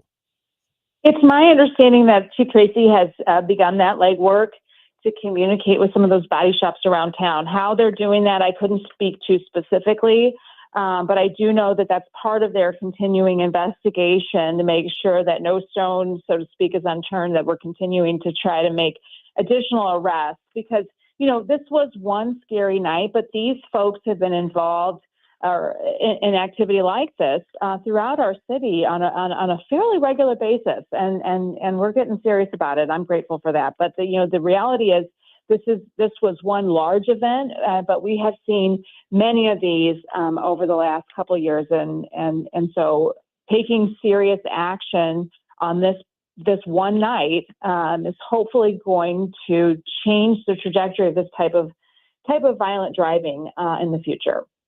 Mayor Spencer, there was a quote in a KSDK story about a Holly Hills resident who called 911. Her husband called 911 4 times. The first 3 times, no one answered. The 4th time, someone answered, but no one was dispatched. I know people probably they hear that and think, oh no, it's still St. Louis. Our 911 calls aren't getting answered. Where are we with improving the answer time for 911 calls? Well, I will say this is a priority for my administration. I have experienced that horror myself countless times in my time here in St. Louis, and I know that horrifying feeling when you can't get a hold of emergency responders. You think about that instance which you're trying to report, but it also is just terrifying thinking about what if I'm having a heart attack, or what if somebody's life is truly, truly on the line here. So we're working on it. We are, this is one of many, many things that we are hitting the ground running on. I don't have a specific answer for you today on how improvements have been made over the last couple of weeks, but we are working on that, and we will have some reports to the public here in the next coming months as we get ourselves grounded here. But make no mistake, answering 911 calls is a priority for this administration. It should be a priority for any city, and we are making it one. Mayor Spencer joins us on KMOX, and it was about a week and a half ago that the lawsuit against the state of Missouri for their takeover of the police department was refiled. There were some issues with it the first time around. I know you had issues with it and the refiling. As we're here about 10 days or so later, what are your feelings on it at the moment and where it stands? Well, President Green filed that lawsuit without coordination with the mayor's office. And while we're continuing to evaluate all paths of remedy to retaining local control, at this time, we haven't taken action. We haven't joined that lawsuit, nor have we filed our own. We are leaving the option open, however, as we continue to evaluate what that could look like, recognizing, of course, that, the 90-day mark hasn't passed. And so we feel like there are a couple different paths here that we may be able to consider. But at the end of the day, our priority really is to make our cities safer, to make our streets safer. And we're working with our chief, who's remained a good partner with this office as we tackle some of these day-to-day issues like the reckless driving you just mentioned. We continue to see violence in our neighborhoods, and we are focused on making sure that we are partnering with our police chief and our police department to address public safety on an ongoing basis. Yeah, Mayor Spencer, I was talking earlier this morning about a friend of mine who lived in Holly Hills, had been a Holly Hills resident for a long time, and over 30 years, her husband worked in the city, and they finally moved out, I think like to Pacific, like out west, far out west, because they felt like their community was less safe. What do you say to residents who feel frustrated with what they saw the other night and are maybe thinking, man, I can't do this anymore? Well, I will say, what I would say to those folks is what we saw in Holly Hills the other night is completely unacceptable. It is not the norm. And you have a mayor that cares about public safety, that cares about addressing these things, that is working with our police chief to make sure that our response times are quicker. I am grateful that our police chief was responsive to Representative Futz and the community that night and has continued to engage on this issue. Prioritizes the reckless driving issue. It's a priority of the mayor's office. And we hear you. We understand that we have a lot of work to do to make our neighborhoods safer, and we are here for that work. We just got started, but continue to reach out, continue to call 911. It is okay to be frustrated. I'm frustrated too, and we are going to make this better together. Mayor Spencer, as always, we appreciate your time. Thank you. Thank you. That is Mayor Kara Spencer joining us here on 104.1 FM KMOX. I think that we have all, as we have discussed in the past, there's a lot to do here in the city. There is a lot to fix, and I can only hope that we make incremental progress on multiple fronts. It's not just one thing. It's not just development downtown. It's not just policing. It's not just the crime. It's not the potholes and the ice removal when it's time. There are a lot of different angles that need to be attacked in the city all at once. And I just hope that we look back in 5 years and feel like, yeah, all right, we did some work here. And, I hope we can point to in the right something direction. with the Rams settlement money too. Yeah. That we can point to something and go, that was a big improvement. And it's a lot of money, but it's also not a lot of money in today's terms, right? I mean, it's not the sort of transformational money. I thought we would need billions probably for it to be we've been calling it transformational. It's probably wrong to call it that. I think this city would need billions for it to be transformational.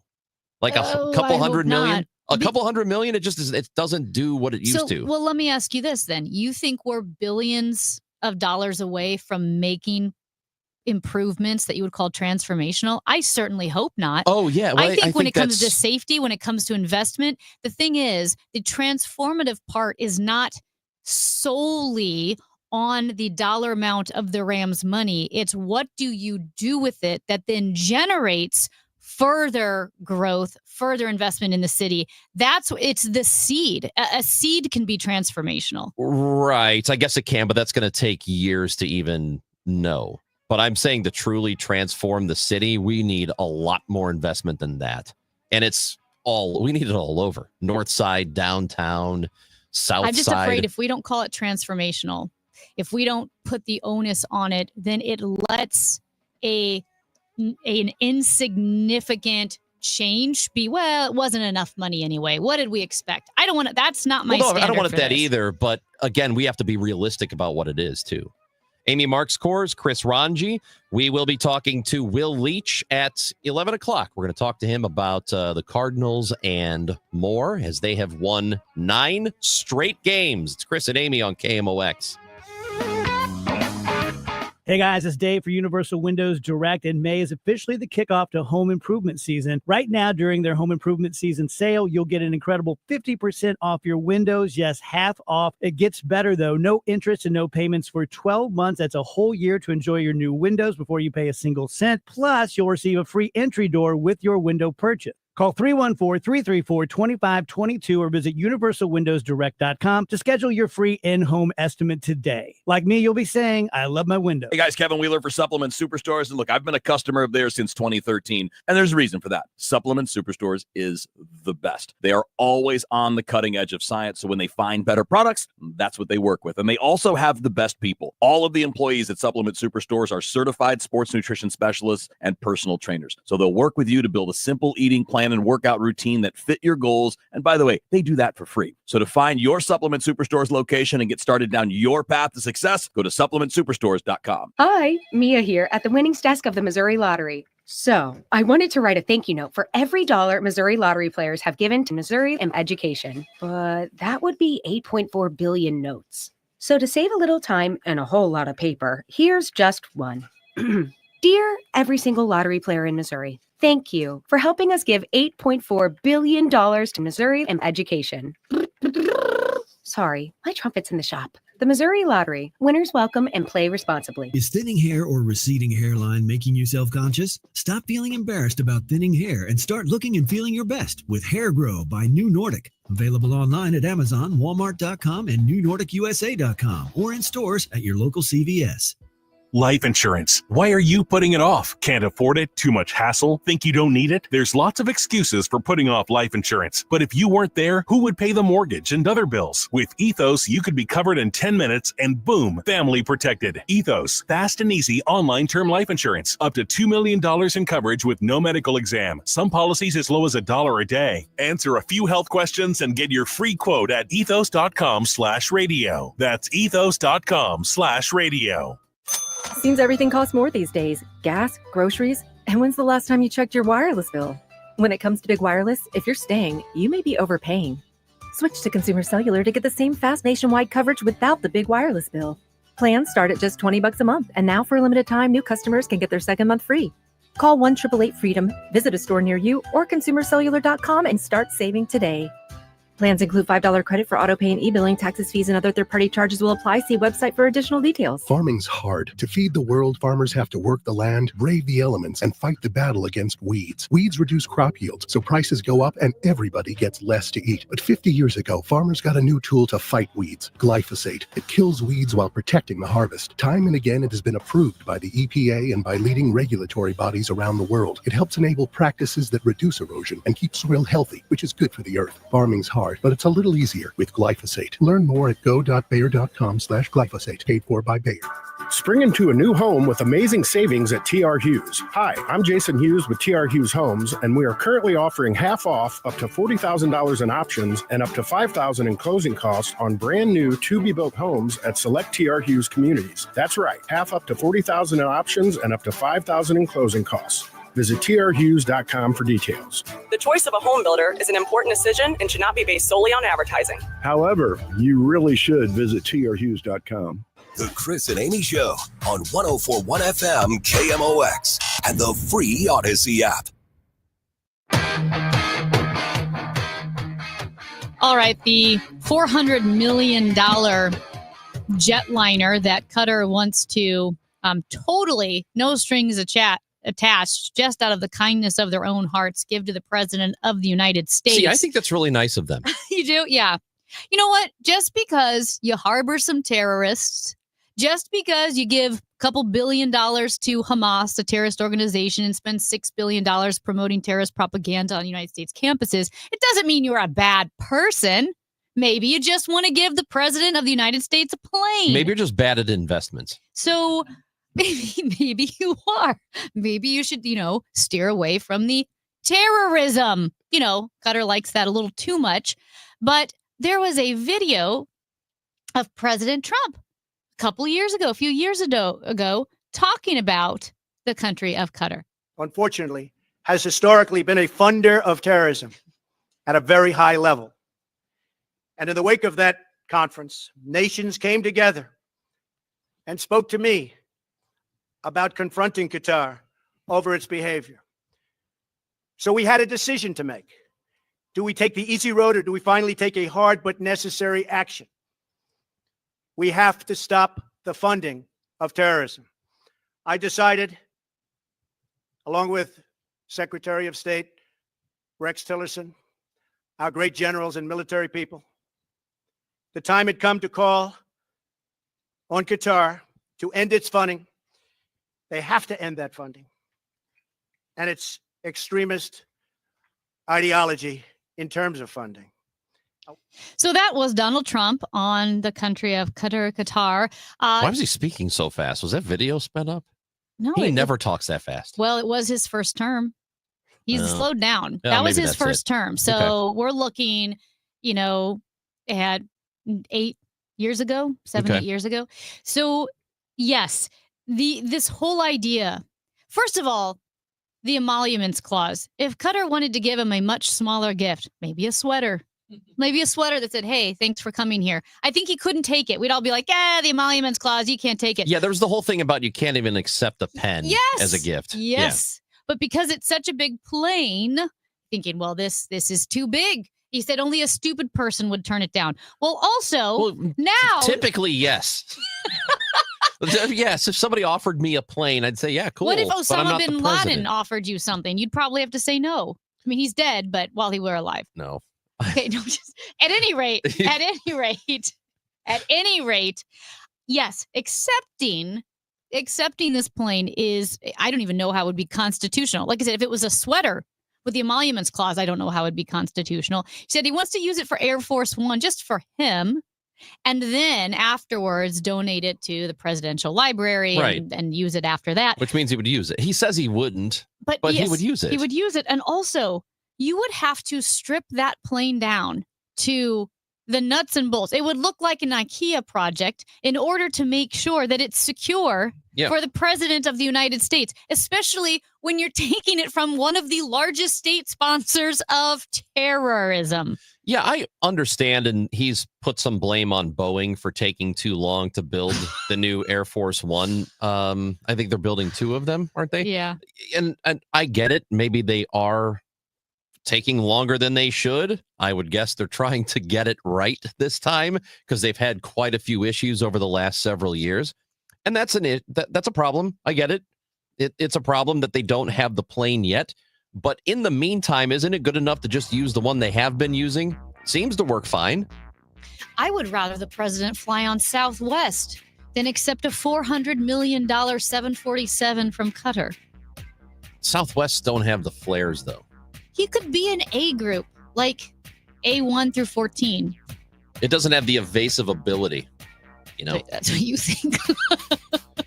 Amy Marks, Kors, and Chris Ranji. Final hour of the show is coming up. How about those Cardinals? They've won 9 in a row. We're going to talk about it with our guy, writer and author. They're different. Author and writer is not the same thing. Will Leach, contributor to New York Magazine and MLB.com and big-time Cardinals fan. He joins us next on KMOX.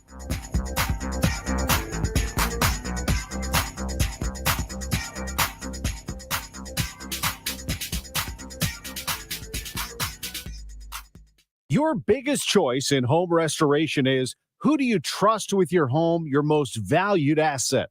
Few can match Banner Construction's experience and dedication to excellence.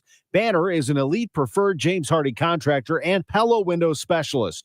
Restoration is a one-time opportunity to have Banner's design team show you architectural options to make your home the neighborhood showcase. Call for a free consultation, 314-569-1050, and have a Banner day. Meet me at the Muni.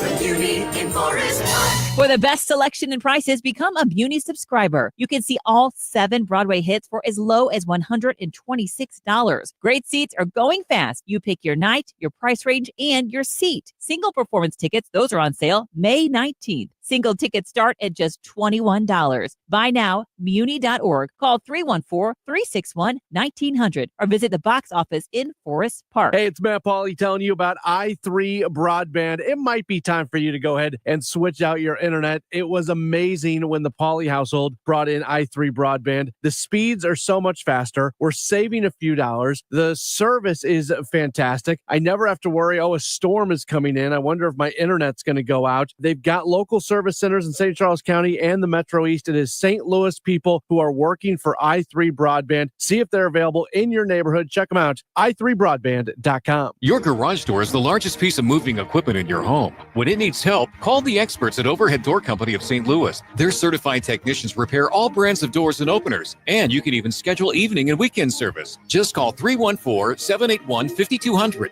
and always look for the red ribbon. It's your assurance you've got the genuine, the original Overhead Door, the most trusted garage door company in St. Louis since 1926. For same-day service, schedule online at overheaddoorstlouis.com. 314-781-5200. Success is picking up extra shifts for your family. Now you want to be the boss. Success is getting your foot in the door. Now you want to take the next step. Success looks different to everyone, and University of Maryland Global Campus can help you reach your goals. And there's never been a better time to get started on your future. Apply now and save with no application fee. As an accredited state university, UMGC has been transforming lives for over 75 years. With more than 135 undergraduate and graduate degrees and certificates, online and hybrid courses, personalized support, financial resources, and lifetime career services. Achieving your dreams is more possible than ever before. Choose the program that's right for your career goals and get started on your next success. No application fee if you apply by May 30th. Learn more at umgc.edu. Certified to operate in Virginia by Chev. News, talk, cards. KMOX AM St. Louis. KMOX FM Hazelwood. Always live on the free Odyssey app. Tom Ackerman here, joining Busey Bank in recognizing Ron Doherty for building community. President and CEO Ron Doherty has been strengthening our communities for 40 years. After merging Doherty Business Solutions with CGI, he launched Doherty Enterprises and Foundation, which supports the Alzheimer's Association, other worthy causes, and innovative solutions with millions of dollars annually. Follow Doherty Enterprises on LinkedIn to learn more. This is Pat Buring, Executive Vice President of Busey Bank. The Doherty Foundation supports the Alzheimer's Association and other causes financially, while Doherty Enterprises uses AI and advanced technology to provide support and relief to patients and caregivers dealing with Alzheimer's and other dementia diseases. Follow their lead. That's what building community is all about. Join Busey. Get involved as we continue building the communities we call home. It is 11:01, and we've got some sunshine breaking through the clouds. Currently 71 degrees downtown. I'm Debbie Monterey. The mayor reacting to accusations police did not react quickly to the reckless driving in Holly Hills Sunday night. You know, it's my understanding that unfortunately there was a diversion for a high priority call regarding including our firefighters. And so the response was slower than residents want and deserve. And but I'm grateful that that they did take action as soon as the manpower allowed. Mayor Kara Spencer tells Chris and Amy she's spoken to the police chief, who says he's taking these street takeover cases seriously. A 20-year-old man under arrest after police say he was caught with an illegal gun and drugs in LaSalle Park over the weekend. St. Louis City police say Eric Eichelberger was armed with a rifle modified to fire automatically, had no serial number, what's often called a ghost gun. SWAT teams were called in after reports of masked suspects near South 14th Street Saturday night. They also recovered other firearms in the area, and Eichelberger was found with fentanyl. 2 juveniles arrested for hate-related graffiti at Glenridge Elementary in Clayton. Clayton police say the suspects defaced school property Monday morning with anti-Semitic, racist, and offensive language, but thanks to security footage and school officials acting quickly, both were taken into custody without incident.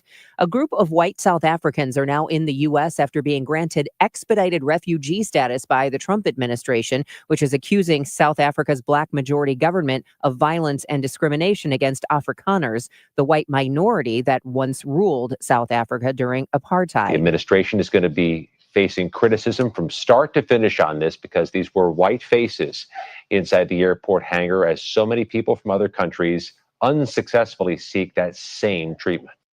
CBS News Justice Department correspondent Scott McFarland reporting.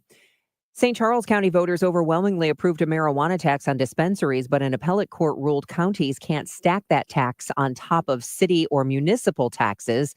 That ruling stemmed from a St. Louis County case, but today the Missouri Supreme Court is hearing oral arguments, and St. Charles County Executive Steve Ellman is there, hoping the High Court will clarify the matter in their favor. Because it is in litigation, we have not spent any of the money that has been collected, and neither has St. Louis County. So the money is basically in limbo right now. And that's another question the courts will have to decide. I mean, what do we do with that money? Do we somehow send it back to the people who've already paid it? We have not been collecting it. The weather is sponsored by Financial and Tax Strategies. Intervals of clouds and sun this afternoon. Nothing more than a stray thunder shower. The high 80. Partly cloudy tonight, though 63. Sunshine and some clouds tomorrow. Very warm and humid in the afternoon. High 86. I'm AccuWeather meteorologist Joe Lundberg on 104.1 FM KMOX. We do have some sunshine breaking through the clouds and 71 degrees now at 11:04. I'm Debbie Monterey, KMOX News. It's never too early to start thinking about your retirement journey, and it's never too late either. You just need to know that the steps may look a little different. Listen to Wealth and Wisdom with Gary Goldberg, Saturday mornings at 7 here on KMOX. The Chris and Amy Show is video streaming now on KMOX's YouTube, X, and Facebook pages. Click and subscribe.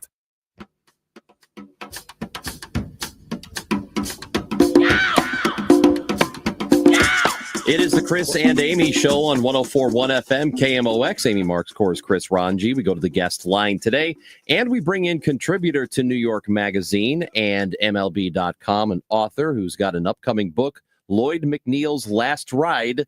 Will Leach is with us on KMOX. How's it going, Will? Very well. Good to chat with you all. I have to say, I wasn't expecting to be talking after many 9-game win streaks this year, but I'm not going to look a gift horse in the mouth. I'm going to enjoy every bit of this, certainly, with what the Cardinals are doing right now. It's funny you said that, because I was going to credit you for the 9-game win streak for predicting it before the season. It's worth noting that I have been to Busch. Of course, I live in Georgia. I've been to Busch one time this year, and I was there at the Friday night game against the Mets, which was a miserable game, by the way, and it was also their last loss. So you're welcome for me getting the heck out of town to get them to start off on the streak. Well, we appreciate you doing that, and we love to have you in town, but we appreciate the sacrifice. So what this 9-game win streak? I guess the question always is this really them, or are they closer to what they were earlier in the year, or somewhere in the middle? I think what I found most encouraging, even when they were losing, even when they kind of were 5 games under, it was hard to say because people have been kind of frustrated, and there's a lot of off-season tumult with the team. But I did find that even when they were 5 games under, there were a lot of things to be encouraged about about this team. I think the offense was a lot better. The defense has been a lot better. Really, they were 5 games under because their bullpen had just kind of fallen apart. And of course, that'll happen, right? Great teams, better teams than the Cardinals have been felled by terrible bullpens before. That's really what's changed. And so the way the bullpen has improved over the stretch of this 9 games, I mean, they've got one of the best bullpens in baseball after having one of the worst bullpens in baseball. To me, the thing I find encouraging about it is, I don't know if the bullpen's going to be this good all year. It probably won't be. But if your bullpen is stable, it allows your actual skills, the things you're good at, to come out. And I think that's what we've kind of seen. Cardinals really look like a pretty well-rounded team right now. Maybe not a great team, but certainly this, I don't think they're a team that's going to win 9 games in a row often, but I also don't think they were a team that was justifiably 5 games under 500. I think they are a better than average team. And I think when you fix the bullpen problems, I will say, the personnel-wise, they've made some changes, but I actually feel like Oliver Marmol deserves some credit for the way he's been kind of creative with this bullpen. I think we've seen past Cardinal teams get very locked into their bullpen roles. I think the way that he's managed this bullpen, I think, has been pretty smart. I think has really helped out.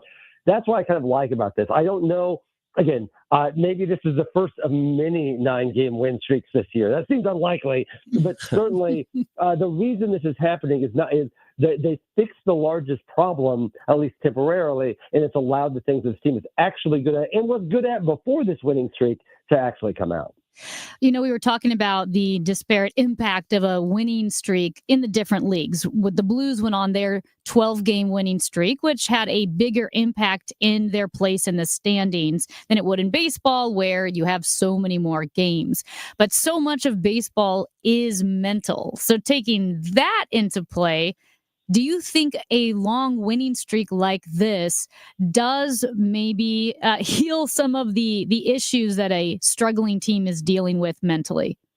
I mean, certainly, if you look at someone the last couple of years who has maybe a talented player who's maybe not always felt like mentally in like the best spot, look at Nolan Arenado. Like, that's a guy last year, like his body language just really struggled last year. It was the worst year of his career. And his numbers are a little better this year, but more to the point, you just kind of watch him play, and there's a pep in his step, and you kind of see that he talked about that, how he talked about that after the game the other day to Lynn Worthy from the Post-Dispatch about the idea that, like, it feels fun to be out here. It feels good to be out here, and obviously everything's better when you're winning. The food tastes better. The sun shines a little brighter. That certainly is the case, but I do think that, what I think the Cardinals needed was, and we've seen this with a lot of young players the last couple of years, if they struggle a little bit, it feels like the pressure gets on them and everything has been, and this was one of the reasons that John Mozeliak talked about the value of this year for a guy like Jordan Walker, who we can talk about if we want, Jordan Walker or Nolan Gorman or some of these young players. They need to not feel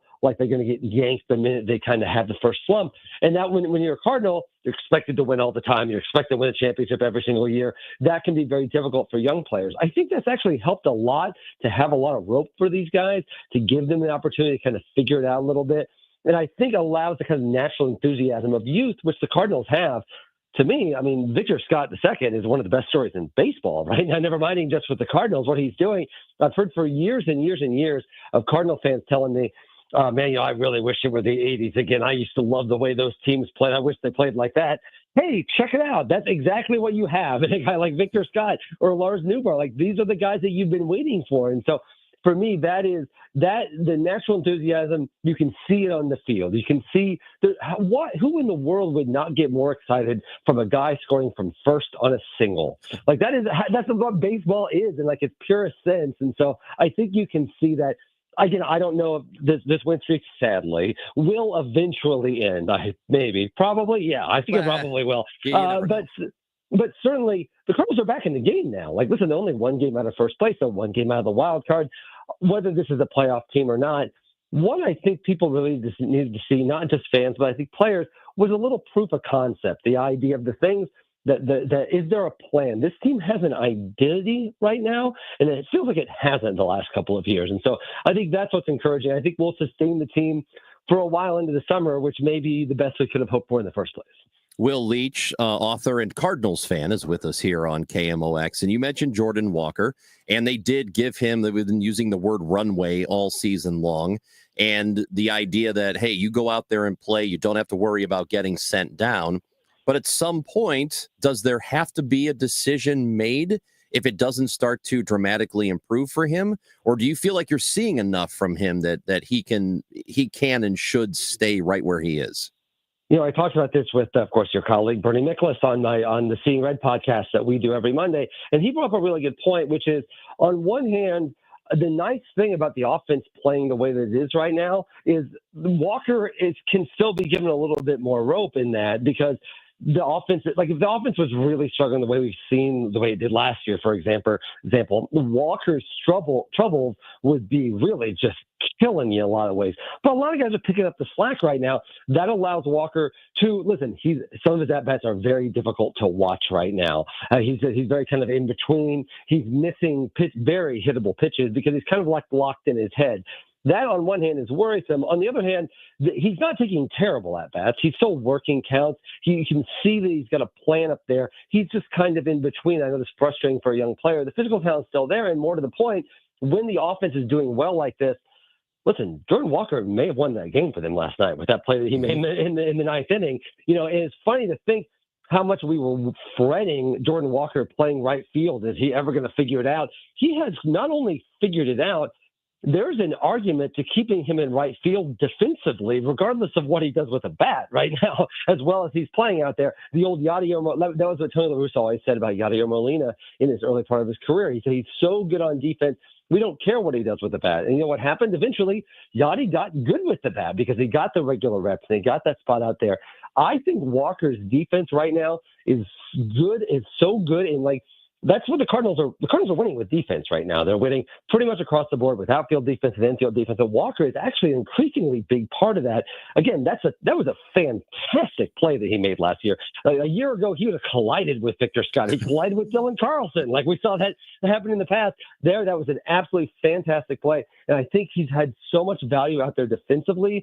And there's still so much in that bat. He has an approach to the plate. It's not really working right now, but he does have an approach. I still think it's worth giving him continued role, particularly when the offense is otherwise performing the way that it is. Yeah, that play closed out the game last night, and I thought it was going to drop. So I'm glad he was able to get there. So you mentioned Victor Scott and how much fun he has been on the pitching side. Matthew Liberatore has been really, really good this year, and he got into the sixth inning last night. But it is an issue for me of looking at him and the fact that he is in the top of several statistical categories, in the top 10 in the National League pitching wise. Are you surprised that he has been as good as he has?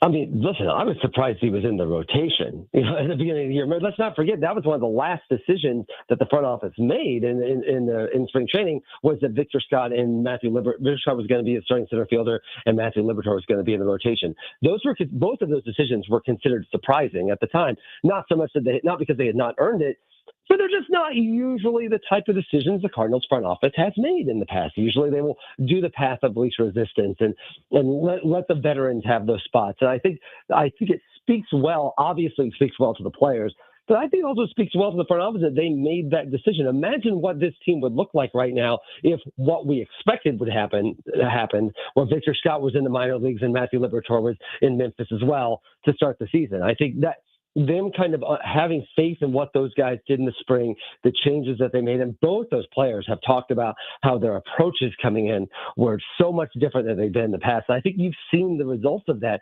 A lot of it is Liberatore's control. His strikeout to walk rate is one of the best in baseball right now. He didn't get quite as far last night, but he's actually been giving you some innings.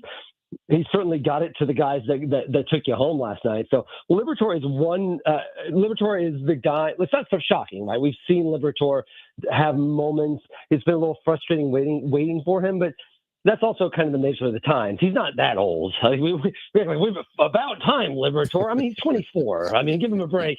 So, I think that gets a little lost sometimes. But I do think that, this is the pitcher that they thought when they were getting when they traded Randy Arozarena for him. And it's certainly paying off. To me, the encouraging thing, I've seen this consistently. You actually saw this when Ivan Herrera came back up. I think there's a general presumption that when Herrera came back up, he was not going to DH, or they would send down Pozo rather than Baker. They didn't. They actually said, you know what?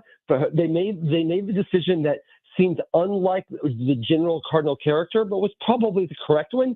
We've seen that consistently this season, and I think you're seeing the results from it. Moving on to a completely different sport and a St. Louis that we all pay attention to. Jason Tatum had what looked like a pretty bad injury last night in the game, and we don't know what it's going to do, to his career down the road. But that was a really bad scene in that game with the Celtics and Knicks. Particularly because that's one of the best games I've ever seen Jason Tatum play last night. He was just absolutely fantastic last night. And obviously there's many great games that he played in the regular season and postseason. One of the things that was interesting about that game, note, because I will note you are talking to a Knicks fan right now, so keep that in mind. But the first 3 games in this series, the Celtics were so obviously the better team. The Knicks somehow came back and won in the first and second games, but really the clearly the better team was the Celtics. In this game, the Knicks actually looked the Celtics match. It just felt like Tatum was going to have such an incredible game that they were going to get away, that he was going to win the game for them on their own. I think by the time that he got hurt, the Knicks had kind of come back and I think taken control of the game.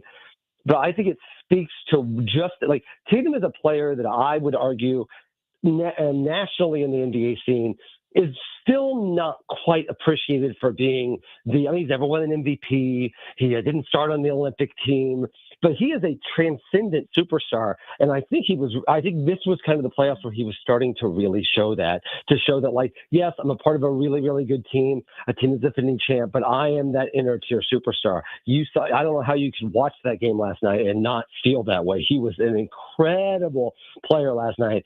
So to have that happen, you don't want to speculate, but that kind of injury, there's a very specific kind of reaction that everyone seems to have when you see an injury like that. That's certainly very worrisome. But he's still young. There have been players that have come back from the injury before. Kevin Durant has come back from if it does turn out to be Achilles injury, he's come back from an Achilles injury and come back, and he was older than Tatum when he suffered that injury. He's come back to be a great player again. I don't think we've seen. It's a terrible injury if that's what it is, but it is not a career-ending injury. We've seen people come back from it, but it's just a shame on a night where he was really so fantastic. Well, Will, just shifting gears yet again, because you're something of a renaissance man with sports, and then also you're writing, and you have a new book, Lloyd McNeil's Last Ride, about a cop who finds out he has months to live, realizes the money he saves isn't enough to provide for his son, but if he is killed in the line of duty, he would make more money, so he starts throwing himself into dangerous situations. Tell us about this book and the inspiration for it. Yeah. Well, basically, he's trying to get himself killed and keeps failing and becomes like a big civic hero, which I thought was a kind of a funny idea. But I also like, a lot of the book is, it's about fatherhood and parenthood, really, in a general sense. I think a lot about, the world can feel a little crazy sometimes. And I think any parent can kind of look at their kids and be like, wow, what happened? How can I prepare them for this world? What is waiting for them once I'm gone? How are they going to be able to handle all this? And the idea of a police officer who's a good cop, a loyal cop, and maybe a different kind of cop than I think we've maybe seen in some other books before. The idea that he would have this conundrum put to him in a very strict timeline, have him be like, I have to figure out all of this. The book is structured where he actually writes letters to his son Bishop that to be found after he's gone, that kind of interspersed throughout the book, throughout the action. So hopefully it's funny. It's a funny concept, and hopefully I have fun with it, but it's also obviously a very wistful sort of idea. I've tried to make the funniest book possible, the funniest, most heartwarming book possible about a guy dying of a brain tumor. I did the absolute best I could in that regard. That's quite an undertaking. Yeah. I can't wait to find out what made you want to do it. I've written several novels now, and I like the idea of capture. Again, I think about fatherhood. I'm a parent. I'm a father of two boys. And one's 13 and one's 10. And I think anyone that knows, particularly the 13 age, this is around the age where I've suddenly gotten super lame to hang out with. Yeah. Like it just happened out of nowhere. I don't know why. I thought I was cool, and then it just stopped immediately. And I'm not, obviously. I'm quite cool no matter what my son and all of his friends say.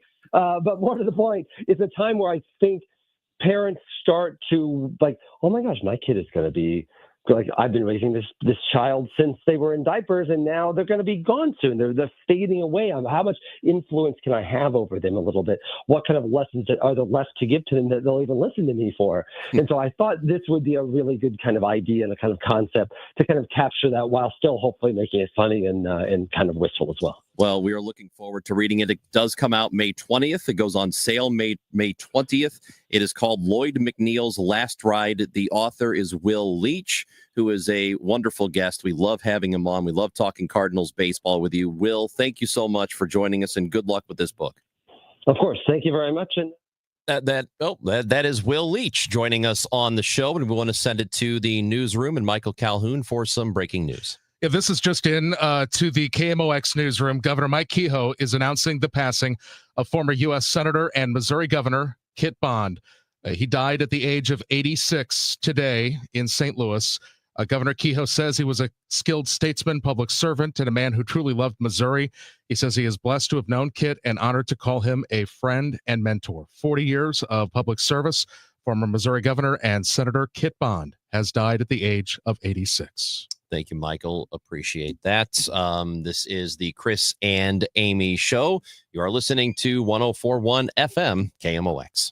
Don't get lulled into believing the IRS is getting soft. It's just the opposite. Hi, this is Lance Story with the Lance Story Law Firm. We are being told by IRS collection officers that their higher-ups are demanding that they get more aggressive than ever. So don't ignore them any longer. Level up. If you have unfiled returns, unpaid taxes, levies, or liens, call the Lance Story Law Firm today and let us get between you and the IRS. We'll protect your rights, including your right to appeal or even your right to take the IRS to tax court. Remember, IRS problems are legal problems, and they need to be handled by an expert attorney team who's done it for decades. So call the Lance Story Law Firm today. We're local. Our office is right here in St. Louis, or visit Lance, DRURY, law.com to schedule your free consultation with your local tax resolution law firm, the Lance Story Law Firm, 314-260-6120. The choice of a lawyer is an important decision and should not be based solely upon advertisements. We asked parents to share their journey of adopting teens.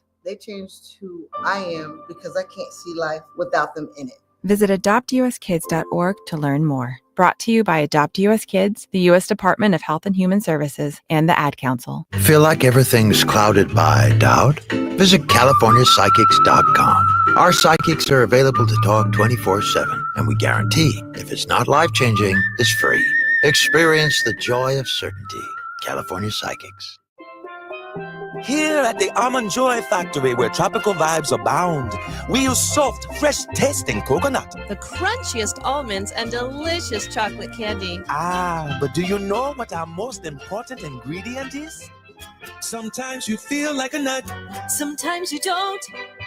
Almond Joy's got nuts and something even way better than that. Yes, Almond Joy is made with almonds and joy. Here's a few questions for you from California Psychics. Do your workdays seem to go on forever? Is your career progression as fast as downtown traffic? Or does your boss still not know your name? Hey, you, Tina, Lisa, Sheila, whatever. Get that report to me by lunch, okay? It's Terry, ma'am. Just get it done, Terry. It's time to read the career warning signs and talk to California Psychics. We're always on hand to give you the career guidance you need. You see, we only connect you with the very best. In fact, 98% of the psychics who apply to work with us don't make the grade. That's why we can guarantee if your reading isn't life-changing, it's free. So you could soon be telling your boss where to stick that report. Where are you going, Terry? Terry! Experience the joy of certainty. California Psychics. Call 1-800-PREDICT today and get 20 minutes for just $20. The U.S. Air Force Band of Mid-America is bringing you free concerts May 16th through the 19th, showcasing patriotic music, classical, pop tunes, and more. Get free tickets and locations at afbandtix.org. That's afbandtix.org. When you enter a place of business, you're owed a legal duty that the place of business is safe for you to shop in. I'm John Morgan of Morgan & Morgan. If you suffered an injury at a place of business, our duty is to protect you after that harm. Morgan & Morgan, for the people.com. Welcome to Willie's Wings, home of the secret sauce. I'll take a dozen wings. Oh, by the way, I love that sauce. What's in it? Can't tell you. Why not? It's a secret. While many financial advisors claim to have the secret sauce, they don't. In fact, if their sauce is so good, why are they keeping it a secret? Steve All of the All Financial Group doesn't keep anything a secret. He knows there's much more to retirement planning than stocks, bonds, and mutual funds. He'll develop a strategy designed specifically for you. It's your own secret sauce for retirement. Call Steve today at 636-230-8824 for your personal portfolio x-ray. Call 636 836-230-8824 or online at yourmoneymattersstl.com. Fine, you want to know what's in the sauce? Absolutely. Tablespoon of paprika. Really? Investment advisory products and services made available through Impact Partnership Wealth, LLC, IPW, a registered investment advisor. Insurance and annuities offered through Steve Ball, NPN number 153-07419. 1120 AM, 1041 FM, and streaming on the Odyssey app. KMOX is with you, however you listen, wherever you listen. The Gas House Gang is coming up in a little over 30 minutes. Right after 12 o'clock, we will be joined by, Bernie Miklasz and Tom Ackerman and me, Chris Ranji, are all on the show. We will be joined today by manager Ollie Marmol, who is with us every Tuesday for the first half of the show. And today we are also joined by pitching coach Dusty Blake. So it'll be Ollie and Dusty for the first half of the show. And I envision it's going to go a little bit longer than usual today since we have the two of them with us. So Bernie, Tom, Ollie, Dusty, and me. That'll be the Gas House Gang starting at 12 o'clock. And we did just get the news a few moments ago that former Missouri Senator Kit Bond has passed away. A former colleague of his and somebody who was close to him, John Hancock, is our Republican strategist here on KMOX and a political legend, we like to think. And he is going to join us next to talk about his friend Kit Bond. That is next on KMOX. This is the story of the one. As a lineman, he does whatever it takes to keep the power on in his community. And he wants a partner like Grainger who does the same. Grainger offers the professional-grade products he needs, from voltage detectors to harnesses to hard hats, plus fast, dependable delivery, so he can rise to every challenge. Call 1-800-GRAINGER, click Grainger.com, or just stop by. Grainger, for the ones who get it done. Hi, Stacy with Fairwinds Rivers Edge Senior Living in St. Charles. Are you a senior seeking a fun retirement? Do you want less work and more play? Do you want to enjoy great food that you don't have to cook? Then I know. Stop what you're doing right now and call Fairwinds. Set up a time to visit and have a meal. Meet some of our awesome residents. Check us out online at fairwindsriversedge.com. We hope to talk with you soon. Mizzou football is here to stay. After an undefeated home season and a second straight 10-win year, the Tigers are looking for more in 2025. Eli and the boys have done it again. With a top 10 transfer portal class and a strong home schedule highlighted by Kansas, Alabama, South Carolina, and Texas A&M, you don't want to miss out. Get your spot in line by joining the season ticket waitlist at mutigers.com/FB waitlist. MIZ.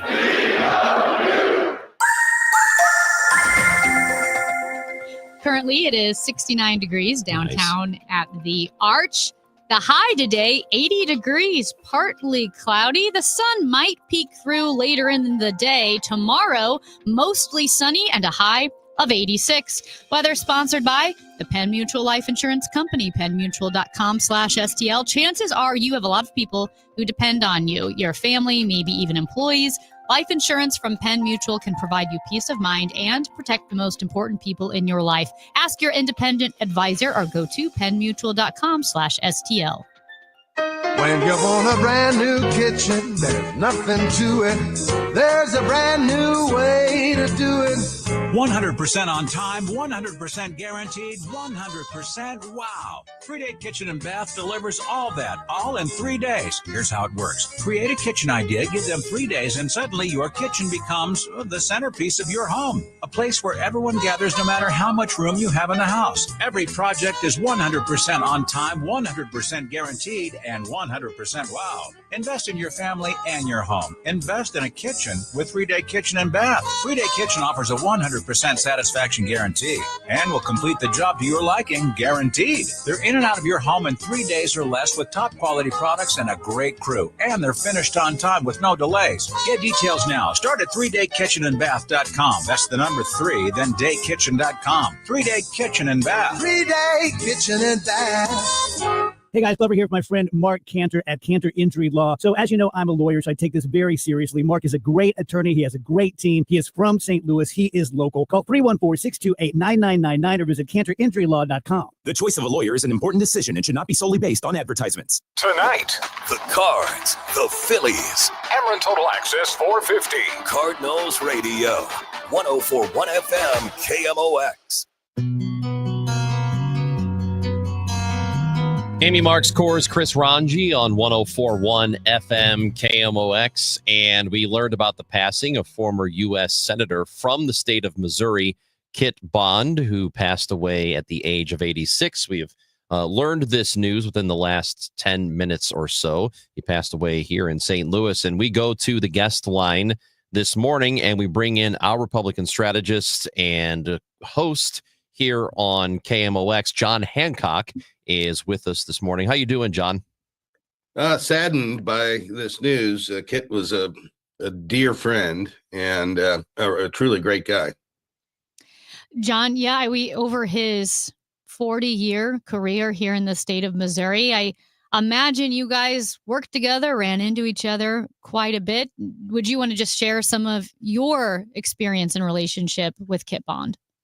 Well, I guess I have known Kit since the early 1980s. And of course, he was governor in 1973. He was elected state auditor in 1970. Quite an expansive political career. He was a man of great humor, profound knowledge, and one of the most effective legislators I've ever seen. And he had a historic tenure as governor. He served 2 terms. He won in 72. He lost in 76 and came back and won again in 1980 and had 2 really historic terms as governor. Kit Bond completely reorganized state government in the mid 1970s, created the departments that we have today. Much of the structure of state government that exists in Missouri was put there by Kit Bond.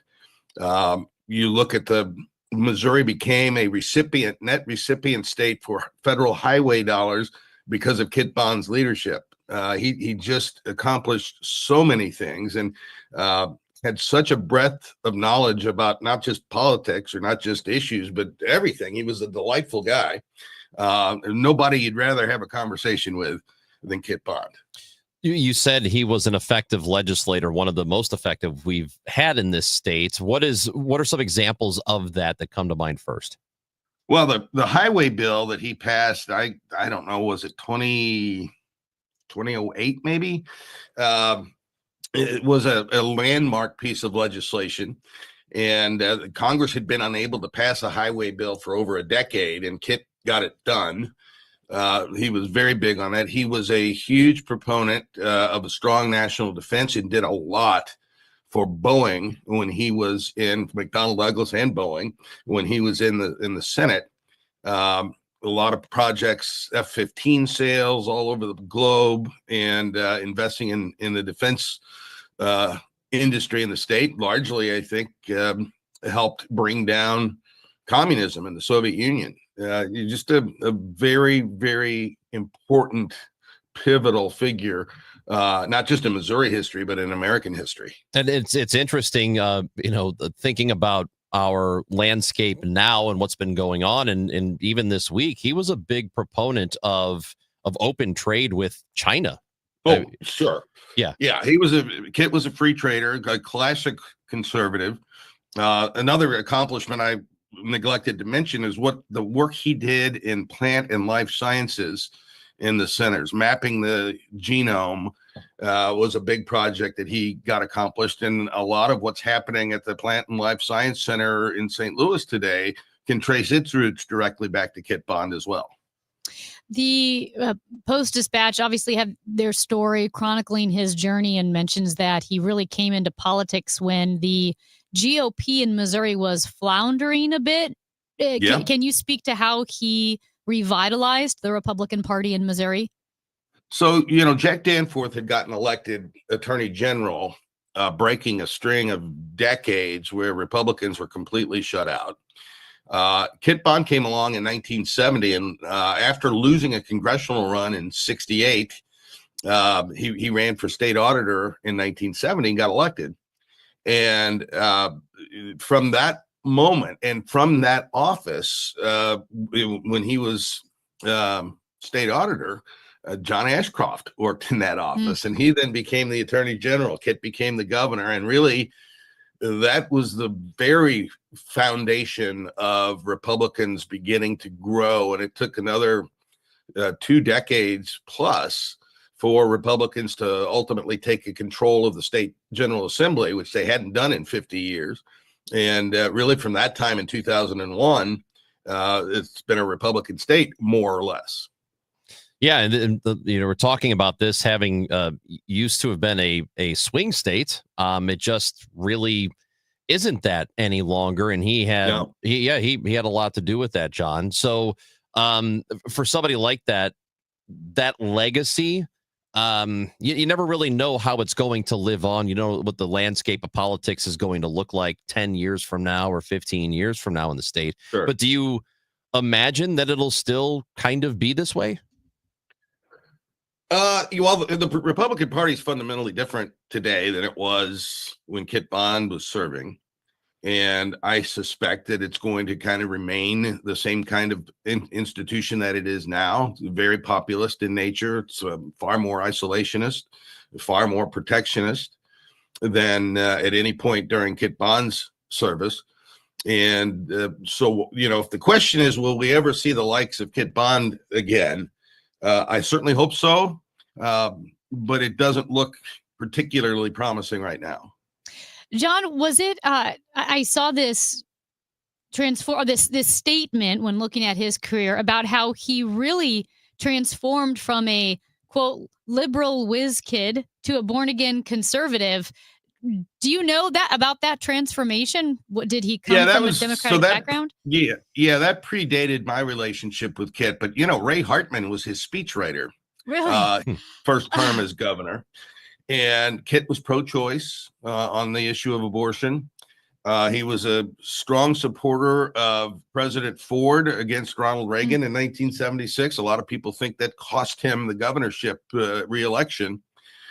When he reemerged on the scene in 1980, he was pro-life and pretty down the line conservative. And, I think it would be inaccurate to say that he was a liberal Republican. Mm-hmm. He was a pro-choice Republican. But on other issues, he was, pretty consistent with the Nixonian wing of the Republican Party, which in its day was considered conservative. The other thing about Kit, 1986, and he got elected to the Senate for the first time. It was a terrible Republican year. That was the midterm of Reagan's second term. The Democrats took control of the Senate that year. And Kit Bond was the only Republican in the country in 1986 who won a Senate seat that had been held by a Democrat. And quite a really tremendous electoral accomplishment. And he ran for re-election in 1992, which was another horrible Republican year. That's the year Bill Clinton was elected. We lost the governorship by 20 points that year. Yours truly got defeated for Secretary of State by a point. The state doesn't know what it's doing, man. But Kit Bond won that election in 1986. So in 1992. So he ran and won in some really difficult cycles. He was quite a politician. You having been so close to him, what's something about Kit Bond that people don't know that you would like for them to know? Oh, he's funny, man. He was so witty. Of course, he smoked cigars like a fiend. Like they were picking a new pope. Yeah, and his nickname in the Senate was Senator Pigpen because he always was kind of disheveled and his suit coat would be wrinkly. That's not nice. And he'd have a cigar going. His best friend in the Senate was Mitch McConnell, and they did a lot of shenanigans and hijinks together. And before my time, when he was governor, Kit was known to be the toast of the town in Jefferson City. You would find him out and about frequently in the evenings around town. and just a delightful guy to be with. I remember sitting. He had that estate in Mexico that had been in his family. Beautiful house, beautiful property, and I would occasionally be passing through and campaigning or whatever, and he was a very magnanimous host, and you would be up till 3 a.m. talking to Kit Bond, and it would be a pleasure. I can imagine that someone with that personality, the nickname Senator Pigpen, he had to be pretty good at reaching across the aisle and building relationships. Oh, the best. Yeah. Yeah. Everybody. Kit Bond did not have an enemy so far as I know. And that's impressive in politics. It really and truly is. And I'd be remiss not to mention his lovely wife, Linda, who I know has been providing care for Kit over these last several months. We all knew this was imminent, but it's still a shock.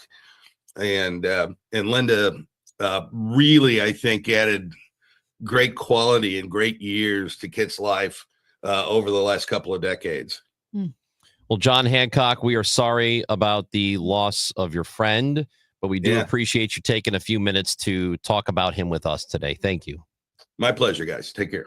John Hancock with us on KMOX, and we will have John here in studio with us on Friday. They have their show, Hancock and Kelly, will happen at 8:30, and then they will hang around with us for an hour after that at 9. You ever been to Mexico, Missouri? I've not been to Mexico, Missouri. I'm trying to think if I have. My dad spent his summers in Cuba, Missouri. I've been to Cuba. His grandma had a farm. They worked the farm all summer. That was his summer. Why is there a Mexico and a Cuba in Missouri? I know. I was just thinking of that because when John said Mexico, then I was thinking of Cuba. And isn't there a Madrid? Well, but that's a city. We're sticking with countries here. Well, I mean, there's a Paris. There is a Paris. But I've been to Cuba. We did the float trip. Got on the little floats. You floated around the little lake. Did you? Or the river. We're going to talk to my friend who took the Southwest flight to Cuba, because Southwest goes to Cuba now, not Cuba, Missouri, Cuba. Okay. Yeah. Anyway, that just reminded me of that really interesting story. That would be a really short flight to Cuba, Missouri. What if that's what you were expecting the country and you landed in Cuba, Missouri? Oh, we're in Mexico, Missouri? We're in Cuba, Missouri? Oh, okay. That's where you get those $49 flights. Hey, $39 flights, everyone. Well, yes, but you have to fly on a Tuesday. To Des Moines. And you have to go to Omaha. Yeah. All right. That's Amy Marks Coors. I'm Chris Ranji. You are listening to 104.1 FM. We will have the Gas House Gang starting at 12 o'clock. Oliver Marmol joins the show, and so does pitching coach Dusty Blake, all of the Cardinals. And we've got Bernie Miklasz, Tom Ackerman, and me. That gets started at 12 on KMOX. All righty. So we were talking about places you could go in the state of Missouri. How about this? Stop by one of the 5 Fleet Feet sports locations: St. Charles, Chesterfield, Des Peres, South County, and O'Fallon, Missouri, all in the St. Louis area, and ask for Super Feet insoles. Why? Well, let me tell you this. If you are having knee pain, plantar fasciitis, heel pain, arch pain, even Achilles issues, back pain, it could all come from your feet. I have been wearing Super Feet insoles for almost 20 years. 50,000 miles of running, walking, and hiking. Yes, this is absolutely true. You can go look at my closet, and I've got 10 pairs of running shoes and hiking shoes, and they all have Super Feet in them. I wear the green ones. Those are the higher arches, but they have Super Feet with lower arches, Super Feet that are more custom fit. The fine people at Fleet Feet will find the right one for you. And great news, you do not have to spend hundreds of dollars. My green ones cost $60. Yep, it's the best investment I've made. I, honest to goodness, have run, walked, and hiked 50,000 miles in them, and I never deal with plantar fasciitis. Visit Fleet Feet today for Super Feet insoles. At CertaPro Painters, we know that a happy place comes in many colors, like ones that inspire a sense of wonder, or a new flavor that makes life just a little bit sweeter, or one to celebrate those moments that lift you to new heights, at home or at work. We'll make your happy place your own. CertaPro Painters. That's painting happy. Each CertaPro Painters business is independently owned and operated. Contractor license and registration information is available at CertaPro.com. Anderson is the #1 window and door brand for customer service. Find out why Renewal by Anderson has the most 5-star reviews in St. Louis at RBASTL.com or call 314-332-1957. RBASTL.com. Did you hear?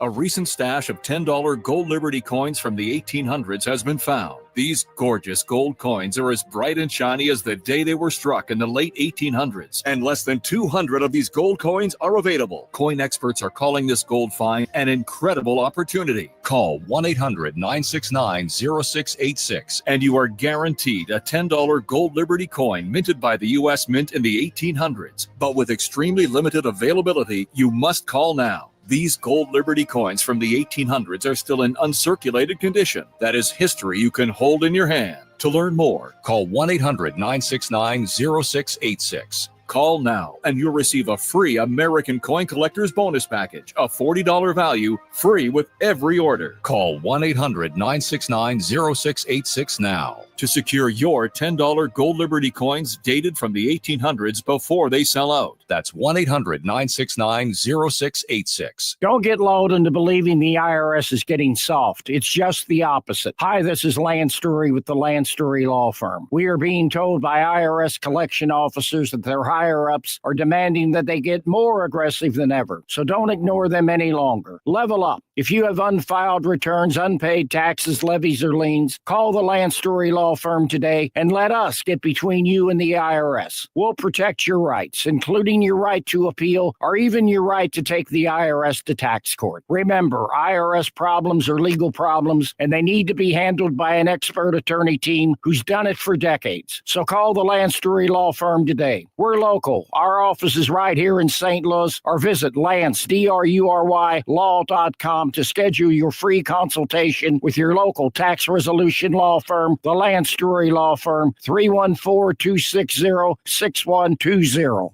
The choice of a lawyer is an important decision and should not be based solely upon advertisements. Hi, this is Jeff Sachs at Sachs Financial. Let's tune out the noise a little bit and focus on a retirement plan. If you don't have one or don't know how to get started, find us on our website at saxfinancial.com or retiresafestl.com. Sometimes I struggle to get to sleep. My body stopped for the day, but my mind is still running. So I take ZQuil. ZQuil, the world's #1 sleep aid brand, has a range of non-habit-forming products to fit you and your family's needs. Invest in a great night's sleep for the best you tomorrow. I'm awake and ready to take on anything. Better days start with ZQuil nights. Explore our products at ZQuil.com. Use as directed. Keep out of reach of children. Febreze. As a rideshare driver, I love keeping my car smelling fresh and clean. So when I'm driving, I only trust Febreze car vent clips, featuring 3 distinct intensity settings, because it's that little touch that sets me apart. I can turn the intensity down for subtle freshness, or I can turn it up for when I want lots of scent. So whether it's set to low, medium, or high, with Febreze car, I know my car's going to smell amazing. Which keeps my driver rating right where it belongs. Picking up Oscar! Chris Ronchi, Amy Mark scores, because life is too short for boring radio. 104.1 FM, KMOX. Speaking of boring, if you find yourself in Des Moines, I can say it because it's St. Louis. I don't know that Des Moines is boring. I don't think it is. But if you're in Des Moines, Iowa, and you're driving down the road, you are going to see a giant billboard. And it says, "Greetings from Gateway Arch National Park, now with reduced staff, made possible by Doge." This is not from the Gateway Arch, but it is a group that is putting up billboards across the country, over 300 billboards in 40 cities. It's a pro-labor advocacy group, the More Perfect Union, and they're putting up billboards to kind of mock bring attention to the staff shortages at national parks and so forth, and the cuts made by Doge. Well, it's funny because at first you see it and you think, did the Arch pay for that? It looks like the Arch paid for it. It does kind of. I would not know. I'd be like, if I had seen that on the road, 100%, I would have gotten home, come here and be like, you guys are never going to believe what the Arch did. They have billboards saying now with reduced staff, thanks to Doge. Well, isn't that what we had Brian McClure in here? He didn't want to, and he's the director of the Arch Park Foundation. I know he didn't really want to get into detail on it, but he did say they are facing challenges there, as they are at a lot of national parks around the country, which, of course, of course they're going to be. Because we've discussed this so much that they just sort of went in without really thinking about what they were cutting and just said, all right, this amount of money seems like too much, so cut, like without any real thought to it. Yeah, and it really is. It didn't affect anything. We're not even close to putting a dent in the $2 trillion deficit. Yeah, bringing down the deficit? Oh, sorry. No. As far as bringing down the deficit, you basically made it really hard and confusing for the most people-facing part of the U.S. government, which is the national parks. You could say all sorts of stuff and talk about things that the government does, and people are like, okay, well, yeah, there's the IRS, and I get that. But the parks are so people-facing. There's such a great display of what the United States government does well. And you look at a $2 trillion deficit, and you're like, you know what we should do? We should fire the 1,000 seasonal workers who pick up trash and make sure people can get through the gates at the national parks. It doesn't do a darn thing for the deficit. I mean, it's not even making a dent in the deficit, but you've made it very confusing, and you've added more work to the people who work at the national parks. As a quick note, U.S. Representative Wesley Bell said earlier this month that he's not aware of any substantial impacts to the Arch National Park Service staffs and the gate and the old courthouse staffs. He's not aware of any major impacts. But what I know is when I called about my upcoming hiking trip and looking at Yosemite, they even said, they're like, listen, we're doing our best, but we just don't know because we lost, so many national park workers. We lost the people who clear the roads. We lost people who make sure that, they're running the gates, punching your ticket because you need a pass when you go to these national parks. Does that make us so dumb? It really is dumb. It doesn't. The park thing is dumb. Let's cut real fraud. Don't cut the people who pick up trash at the parks. Whose lives is this improving? No one. It's not even improving Elon Musk's life. No, his presence and proximity to the government is improving his life. He's in Saudi Arabia now with all the investors meeting with them. So he's doing great. You know what costs more than they saved cutting the staff at the national parks? Retrofitting a 747 gifted to you by a relatively terror-friendly country like Qatar. Because now you got to strip it down. What did they say? $2 billion? Something insane that it would cost. It would cost a ton of money. It's like somebody gives you a house that's worth $200,000, but you got to pay $500,000 to fix it up. So it's almost like you didn't really get a gift. I mean, you end up being down money. Yeah. So good for us, but then he gets to keep it after the fact. At any rate, that'll be fun. It just the national parks is something that everyone, regardless of political party, should say the government does this well. This is one of the areas. Let's say you don't like the government at all. We can at least acknowledge that they do the national parks well, and the staff at the national parks. No one's getting rich being a park ranger. No, and there are a lot of people like that in various fields who have been let go from their jobs, and same deal, right? No, people were not getting rich off it. You had lifetime or career federal workers who just were like the rest of us. They just had a middle-class job. You went to work, you did your work, and you went home.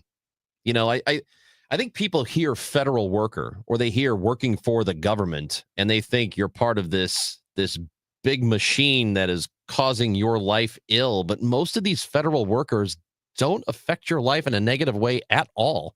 They're just trying to live themselves. Well, I'm glad to report that my Smokey the Bear t-shirt arrived yesterday. Oh, that's good. It says, defend the national parks. Maybe it says protect our parks. I can't remember if it says protect or defend. Well, it's nice that did you buy it from the I bought online? Yes, but I bought it from an artist. Oh, that's like nice. a small. And they donate the proceeds to Etsy business. national parks? I don't know. That's a good point. A good question, because they do have the national park shop, but they didn't have I didn't see a defend the parks on that one. Well, if Smokey Bear's out of a job, when he says only you can prevent forest fires, like, he'll mean it. He'll have no job.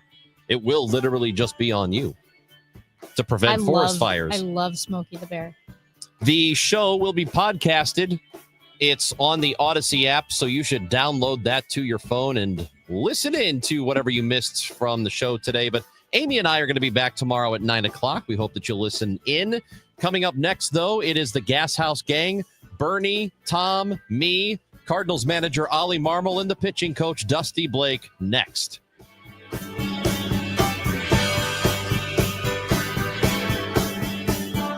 They like to trickle out nuggets here and there. An aperitif before the rigmarole.